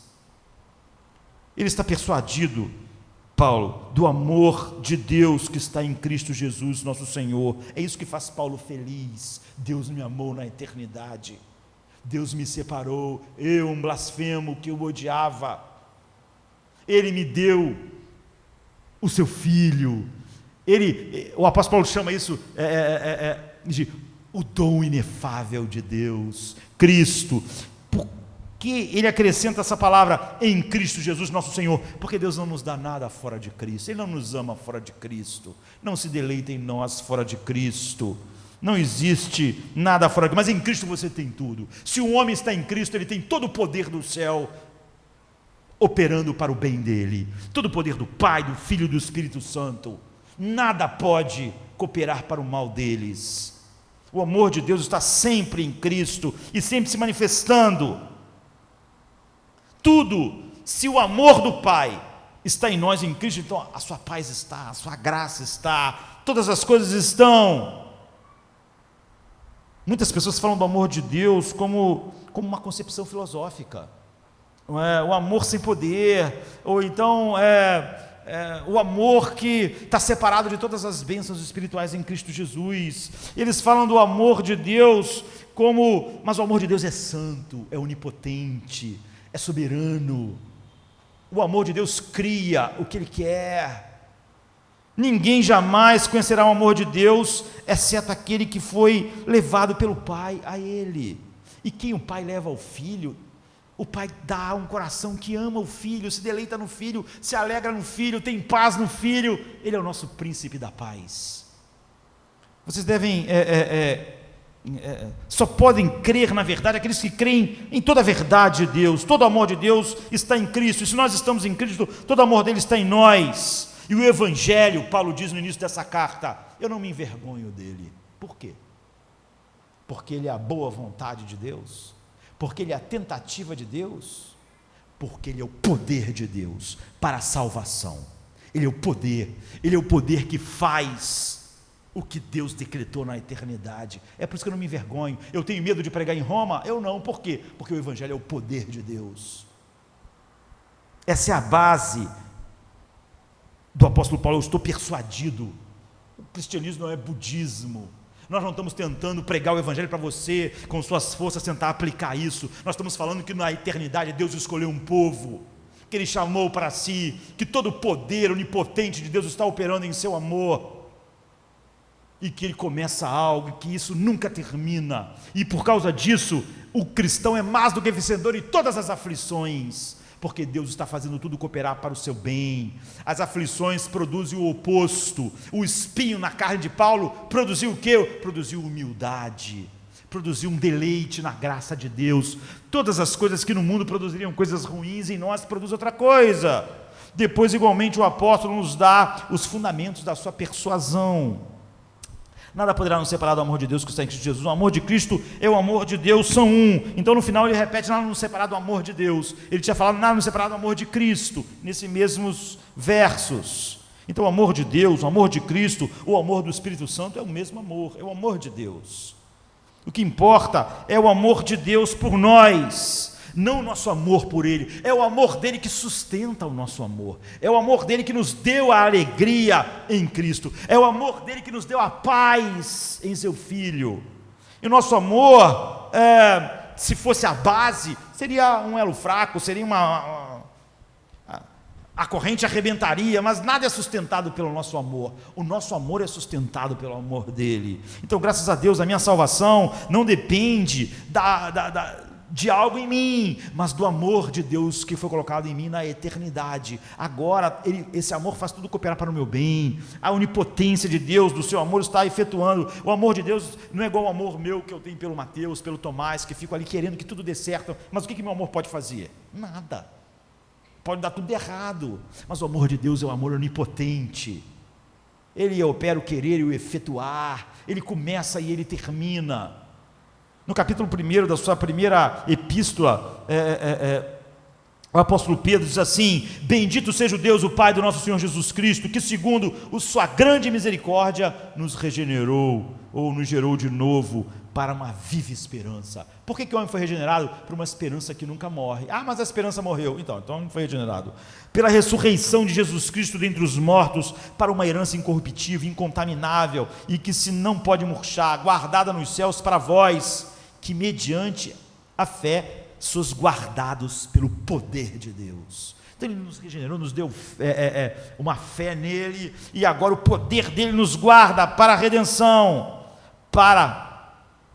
Pedro diz, a salvação prestes a se revelar no último tempo. Vocês são guardados pelo poder de Deus. O amor de Deus é todo poderoso. Por isso quem Ele ama, todas as coisas têm que cooperar para o bem dessas pessoas. Não é sorte, não é porque Deus está dando sorte que todo mundo que Ele ama, tudo coopera para o bem deles. É porque o amor dele é todo poderoso, Ele é todo poderoso, Ele faz tudo cooperar para o bem deles. É por isso que Pedro estava tão interessado nisso. Ele diz algo similar na segunda epístola, capítulo 1, verso 2 e 3, ele começa com o quê? Graça e paz. A Bíblia está sempre cheio, todos os livros praticamente começam assim no Novo Testamento: graça e paz. Ninguém pode dizer que tem a graça de Deus e não a paz, porque essas coisas estão vindo juntas pelo poder de Deus. Vos sejam multiplicadas pelo conhecimento de Deus e do nosso Senhor Jesus Cristo, visto como o seu divino poder nos deu tudo o que diz respeito à vida, ou seja, tudo, aquilo que Paulo estava dizendo, para lidar com tudo da vida, e a piedade, ou seja, viver isso diante de Deus, pelo conhecimento daquele que nos chamou, pela sua glória e pelo seu poder. Foi Deus que com seu grande poder nos deu tudo o que diz respeito à vida e piedade. Nós lidamos com tudo na vida porque Deus nos deu o poder para isso. No entanto, como saber disso tudo? Como podemos nos assegurar? Nós temos a própria palavra de Deus, que Ele diz: eu nunca te deixarei, eu nunca te desampararei. Aqueles que eu amei nunca vão ficar sós, vão ter sempre o meu poder. É o que Hebreus diz, por exemplo, em Hebreus 6, 18, 19, ele diz: Deus jurou por si mesmo: eu nunca vou deixar vocês. Deus precisava se tornar um maior mentiroso para que um filho dele não tivesse o que ele disse que eles teriam. E Jesus diz assim em João 15, 9: como o Pai me amou, com esse amor infinito, poderoso, eu também vos amei, com o mesmo amor. Ou a sua oração sacerdotal: para que o mundo conheça que tu me amaste, e a mim, e os que têm e que os tem amado a eles como tem amado a mim. Deus nos tem amado, a nós cristãos, com o mesmo amor que Ele tem pelo Seu Filho. Está vendo? Esse amor que nunca se separa de nós, faz tudo cooperar para o nosso bem. Ele é tudo poderoso, é o que Paulo está dizendo. Tiago diz, Ele é o Pai das luzes, em quem não há mudança, nem sombra de variação. Ou Jeremias 31, 13, que diz, com amor eterno eu te amei. É sem fim, mas Ele não é só imutável, esse amor é onipotente. João 10, 29 diz, ninguém pode arrebatá-las da minha mão. Quem? Angústia, aflição, perseguição, dor, morte. Já no 31 o apóstolo tinha dito, que diremos pois dessas coisas? Se Deus é por nós, quem será contra nós? Então nada pode nos separar, Ele nos ama. Nada pode nos acusar, Ele nos justifica. Nada pode nos condenar, Ele morreu. Nada pode nos destruir, Ele intercede por nós. Tudo isso já nos tinha sido dito realmente e provado por Paulo. Ele está repetindo, Ele venceu cada um dos nossos inimigos. Como a morte poderia nos apavorar se Ele já venceu a morte? Como as aflições poderiam nos destruir? Elas só produzem em nós mais esperança, porque Ele venceu todos esses inimigos. Não há nenhum inimigo que possa nos destruir. Escrevendo a Timóteo, ele se refere ao nosso Senhor como aquele que aboliu a morte, anulou o seu poder sobre nós e trouxe à luz a vida e a incorrupção. Em 2 Timóteo 1,10, como ele expõe em 1 Coríntios capítulo 15, verso 26, o último inimigo aniquilado é a morte, mas Cristo venceu. Ele diz, ora, o aguilhão da morte é o pecado, e a força do pecado é a lei, mas graças a Deus que nos dá a vitória pelo nosso Senhor Jesus Cristo. Onde está a morte, o teu aguilhão? Onde está o inferno, a tua vitória? Mas você pode dizer, mas a morte não vai nos separar, né? As ameaças de morte, ou a tortura, ou a morte na fogueira, ou o assassinato, não vai fazer, vai produzir em nós mais esperança. Mas e a vida? A vida é complicada, a vida produz muitas dificuldades. Paulo diz, eu estou certo de que nem a vida vai nos separar. Paulo coloca na lista, logo após a morte, você pode dizer, a vida não é cheia de problemas, nossos corpos não são fracos, e se os hormônios se descontrolarem, se tudo der errado? Então Paulo diz, não, a vida não é capaz, é muita pressão. Ele diz, nós somos levados como ovelhas para o matadouro, nós somos entregues à morte todos os dias, essa é a nossa vida. Mas o que isso faz para nós? A vida não pode nos separar, não pode matar a nossa alegria em Cristo, porque o viver é Cristo. A resposta, Cristo é o Senhor da vida.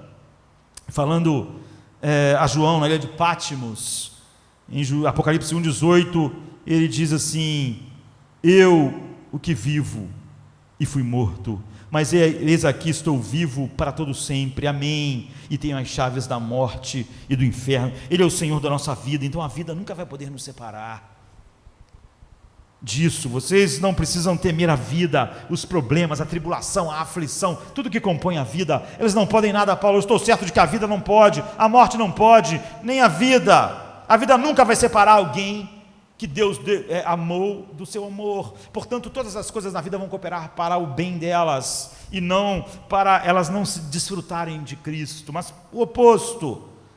E ele continua, a vida pertence a Ele, tem as chaves do inferno e da morte. E depois de dizer isso, ele fala dos anjos e dos principados. O diabo pode dar o seu pior, como a Jó. Ele pode, sob a autoridade de Deus, fazer o pior, da doença, roubar tudo, deixar na miséria, coçando. E o que isso fez com Jó? A mulher de Jó falou algo que as pessoas hoje entenderiam muito bem, até tentariam justificar. Ela disse, se mata, amaldiçoe Deus, se mata. Mas o que os piores horrores fazem como um homem como Jó, um homem escolhido por Deus? Eu vou dizer o que fazem. No final de todo o seu horror, ele diz, antes eu te conhecia de ouvir falar, mas agora os meus olhos te veem. Tu vê como tudo cooperou para o bem de Jó. Você vê como ele teve mais de Deus, mais deleite em Deus. É isso, não pode. Ele não amaldiçoou Deus, ou ele ficou na escuridão. Ele chegou a esse ponto. Poderão eles nos separar? Colossenses 2,15 diz, e despojando por sua morte os principados e as potestades, ele expôs publicamente e triunfou deles. Paulo diz, então eu estou certo de que as potestades não podem fazer nada. O único poder que eles tinham sobre nós era o pecado e a maldição da lei, mas agora não está mais sobre nós. Eles foram derrotados e expostos à vergonha por Cristo na cruz. E é em Cristo que nós estamos. Tudo que o diabo fizer só pode cooperar para o nosso bem. Ele põe um espinho em Paulo, e o que isso faz? Faz de Paulo um homem mais humilde, mais parecido com Cristo. Isso tem que cooperar para o seu bem, porque a graça é superabundante, ela vence. Eles nunca poderão separar, por mais que eles façam coisas, por mais que os principados possam agir, eles só podem fazer de Paulo mais parecido com Cristo, ou seja, cooperar para o seu bem. E Paulo diz: revestido de toda a armadura de Deus, para que possas estar firmes contra as astutas ciladas do diabo. Não temos que lutar contra os carnes e o sangue, mas sim contra os principados, potestades, príncipes das trevas deste século, contra as hostes espirituais da maldade nos lugares celestiais. Portanto, tomai toda a armadura de Deus, para que possais estar firmes no dia mau. É isso que os filhos de Deus fazem, não é? Se apoderam da palavra de Deus, que é a sua armadura, amam a verdade e ficam firmes no dia mau. E quanto ao presente, Paulo diz: nem a morte, nem a vida, nem os demônios. Mas e o presente? O agora. Paulo respondeu no versículo 34: quem os condenará? Pois é Cristo quem morreu, ou antes quem ressuscitou dentre os mortos. O presente, Jesus está esperando até que os seus inimigos sejam postos por escabelo dos seus pés. Jesus disse: eu tenho todo o poder no céu e na terra. Então o que o presente pode fazer? Ele está ali à direita de Deus, representando todos os eleitos. Então em João capítulo 16, Jesus diz assim: tenho-vos dito isso, para que em mim vocês tenham paz. No mundo vocês terão aflições, mas em mim vocês terão paz. Portanto, podemos juntar-nos ao apóstolo João, quando ele diz: essa é a vitória que vence. Todo aquele que é nascido de Deus vence o mundo, vai para o céu. Como eu disse, não é isso que João está dizendo, todo que é nascido de Deus vai para o céu, mas não é isso que ele está dizendo, vence o mundo, tribulações, angústias, ele vence tudo, todos os que nascem de Deus, e essa é a vitória que vence o mundo, a nossa fé. Nós vemos, nós enxergamos o que ninguém mais enxerga, a beleza de Cristo, nós temos uma alegria em Cristo, um deleite em Cristo, olhando para Jesus. Hebreus 12, 2 diz: autor e consumador da fé. Ele é o autor da nossa fé, e ele é o consumador da nossa fé. Nossa fé é imortal. Pelo gozo que lhe estava proposto, suportou a cruz, desprezando a afronta, e assentou-se à destra de Deus. Aí Paulo diz: o presente não pode nos separar do amor de Deus. Nero pode fazer o que quiser agora, ele não vai fazer nada a não ser cooperar para o nosso bem. Mas e o futuro? Sabe lá o que está na cabeça dessas pessoas para o futuro? Paulo diz: eu estou certo de que nem o futuro, nem o porvir pode nos separar. Por quê? Porque Jesus é o Senhor do futuro. Futuro, presente e passado para Ele não tem nenhuma diferença. Na eternidade Ele nos predestinou, no tempo nos chamou. No futuro, o futuro não pode fazer nada. Jesus tem um livro da vida nas suas mãos. O que é o livro da vida? É o livro da história. Ele tem o futuro em suas mãos. Ele é o leão da tribo de Judá, que venceu para abrir o livro da história. Nada na história pode contrariar o leão da tribo de Judá. A história é sobre ele, para a glória dele. Então o seu amor no passado John Newton, que escreveu Amazing Grace, tem um hino dele maravilhoso que diz assim: seu amor no passado impede-me de pensar que ele vai me salvar e depois deixar a angústia me destruir. Cada Ebenezer plácido que revejo na mente confirma o seu beneplácito em me ajudar hoje e para sempre a viver para a sua glória. Então o caráter do Senhor é que Ele fez no passado, são as garantias de que Ele vai fazer no presente, e no futuro a mesma coisa, tudo vai cooperar para o nosso bem.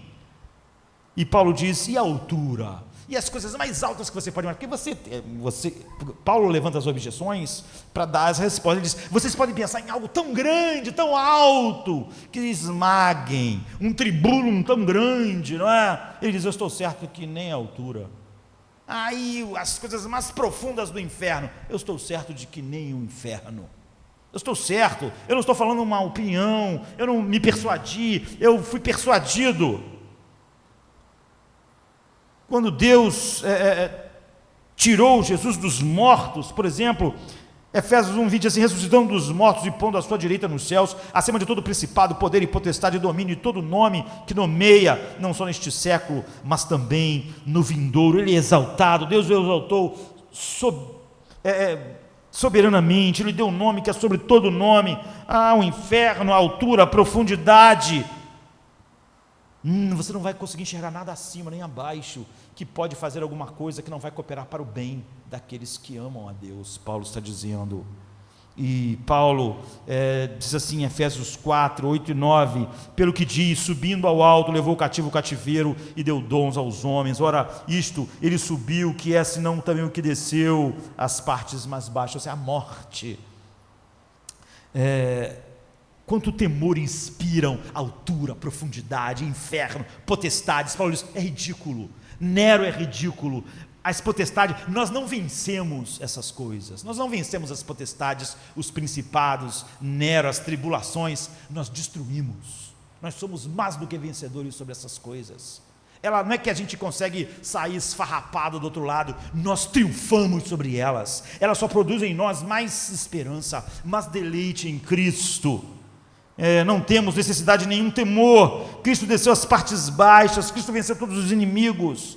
Há um hino antigo de um puritano que diz, imutável meu amor é, mais alto que os mais altos picos, mais fundo que o mais fundo ponto, livre e fiel e forte como a morte, altura e profundidade, tudo é coberto pelo meu amor infinito, pelos eleitos. Nem alguma criatura, como Paulo não tem mais o que dizer, e o ser humano sempre quer inventar mais alguma coisa. Eu sei que toda hora alguém diz, não, mas o pastor não entendeu, mas o que o pastor tem que entender? Então Paulo, quando não tem mais nada, altura, profundidade, demônio, Satanás, morte, tribulação, nada, ele diz, nem nenhuma criatura. Agora ele está dizendo assim, sei qualquer coisa que tu imaginar, qualquer criatura, nada pode, eu estou certo, nem alguma criatura, nada poderá nos separar desse amor que está produzido em nós, fazendo tudo cooperar para o nosso bem, nos fazendo ser mais do que vencedores em todas as tribulações, todas as angústias, todas as aflições, morte, sobre o estresse e a pressão de sermos ovelhas esperando ser assassinadas. Ele está dizendo isso, sabe, ele está ressoando o capítulo 40 de Isaías, versículo 26, eu estou encerrando, que diz assim, levantai os altos vossos olhos, e vede quem criou essas coisas, quem produz por conta o seu exército, quem a todas chama pelos seus nomes, por causa da grandeza das suas forças, e pela fortaleza do seu poder, nenhuma faltará. Quando Deus chama as estrelas, porque pois dizes, ó Jacó, e tu falas, ó Israel, o meu caminho está encoberto ao Senhor, ou seja, Deus não está vendo a minha dor, né? E o meu juízo passa ao largo pelo meu Deus. Não sabes, não ouvistes que o Eterno, o Senhor, o Criador dos fins da terra, nem se cansa, nem se fadiga, não há esquadriação do seu entendimento, dá força ao cansado e multiplica as forças do que não tem nenhum vigor. Os jovens se cansarão e os se fatigarão, e os mancebos certamente cairão, mas os que esperam no Senhor renovarão as suas forças. Eles não são destruídos, você vê, eles subirão como as águias, eles correrão e nunca cansarão, eles caminharão e nunca se fatigarão. Se essas, pois, são as bases sobre as quais o apóstolo argumenta, ele está dizendo, nada pode, nada pode. É assim que o capítulo 8 está acabando. Esse é o contexto onde Paulo está dizendo, nada vai nos separar do amor de Deus. É o oposto do que as pessoas estão dizendo. É um capítulo mais maravilhoso da Bíblia. Paulo estava absolutamente certo disso. Agora, a minha pergunta é, você está? Você pode dizer isso? A maior parte dos cristãos hoje não podem mais. Não podem. E tentam tirar esse versículo e dizer exatamente o oposto do que o versículo está dizendo. Você está certo de que nada pode te separar do amor de Deus, nada pode tirar sua paz, sua alegria, seu deleite em Deus, ainda que você fosse preso e torturado como essas pessoas estão sendo. Você pode dizer, eu estou persuadido pelo Evangelho, pelo poder, pela graça de Deus em mim. Não é um jogo, não é otimismo. Ou você continua falando sobre a sua fraqueza? Não é sobre isso que o texto fala. Aqui fala sobre o poder soberano do amor de Deus. Fala sobre Ele começar e terminar algo. Fala sobre todas as coisas cooperarem para o nosso bem. Não está falando sobre nós. Não adianta você levantar, mas Paulo, você não entende que é minha coluna, meu corpo, meus hormônios. Paulo está dizendo, eu não estou falando sobre vocês. Eu estou falando sobre Deus. Nada pode. Contra vocês pode qualquer coisa, eu não acho que vocês são fortes para nada. Eu estou falando sobre aqueles que o Pai deu ao Filho, aqueles que Ele predestinou, aqueles que Ele começou isso. Nada pode, nem a altura, nem a profundidade, nem a vida, nem a aflição, nem a morte, nem nós sermos ovelhas para o matadouro. Se você continua olhando para você mesmo, então você não consegue entender o Evangelho. O Evangelho não é nada sobre olhar para nós mesmos, nossas capacidades. Nós não cantamos hoje, somos aceitos por causa nossa voz e nossa justiça. Nós fomos aceitos por causa de Cristo. A nossa paz vem de Cristo, a nossa força vem de Cristo. Tudo coopera para o nosso bem por causa de Cristo. O Evangelho é olharmos para Cristo. Todos os argumentos, quando nós estamos olhando para nós, é uma negação do Evangelho. Paulo diz, eu estou persuadido, eu estou certo. É sobre isso que Romanos 8 é.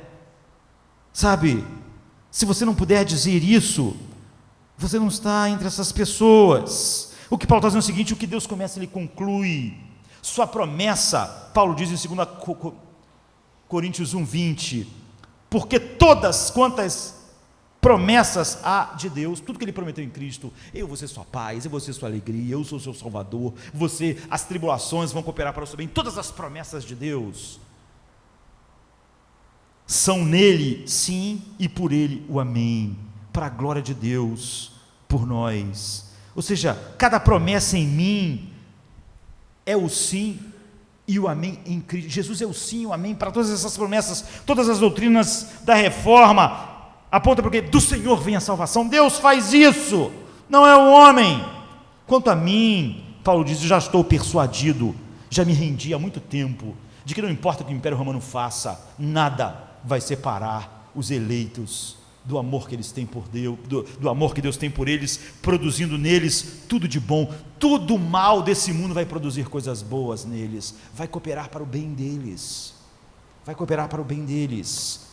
Eu não fico mais dizendo, mas e se uma criatura, nenhuma criatura, mas e se a morte, nem a morte, mas e se o inferno, nem o inferno, mas e se a potestade, nem a potestade, mas e a tribulação, nem a tribulação, mas e a tortura, nem a tortura, nada, eu estou certo de que nada pode fazer isso. Eu estou certo de que nem a morte, nem a vida, nem os anjos, nem os principados, nem as potestades, nem o presente, nem o porvir, nem a altura, nem a profundidade, nem alguma outra criatura nos poderá separar do amor de Deus. Por isso, Paulo está dizendo, nós somos mais do que vencedores nessas coisas. Ela não nos vence, nós vencemos. Nós somos mais do que vencedores por meio de Jesus Cristo. Paulo estava persuadido. Nós temos que encerrar dizendo, você está. É sobre isso que você tem que pensar. Você está persuadido? Todas as coisas estão cooperando para o seu bem. Todas estão produzindo mais esperança, mais deleite, mais alegria. Por mais triste que elas sejam, a tristeza é real, a tribulação é real, a dor é real. John Bradford foi queimado na fogueira e ele sentiu as dores do fogo. Mas a questão é, isso fez a esperança dele morrer? Ou ele foi mais do que vencedor em todas essas coisas? Ele foi. Ele podia escrever antecipadamente, essa noite eu vou cear com o meu Senhor. Vamos ficar de pé.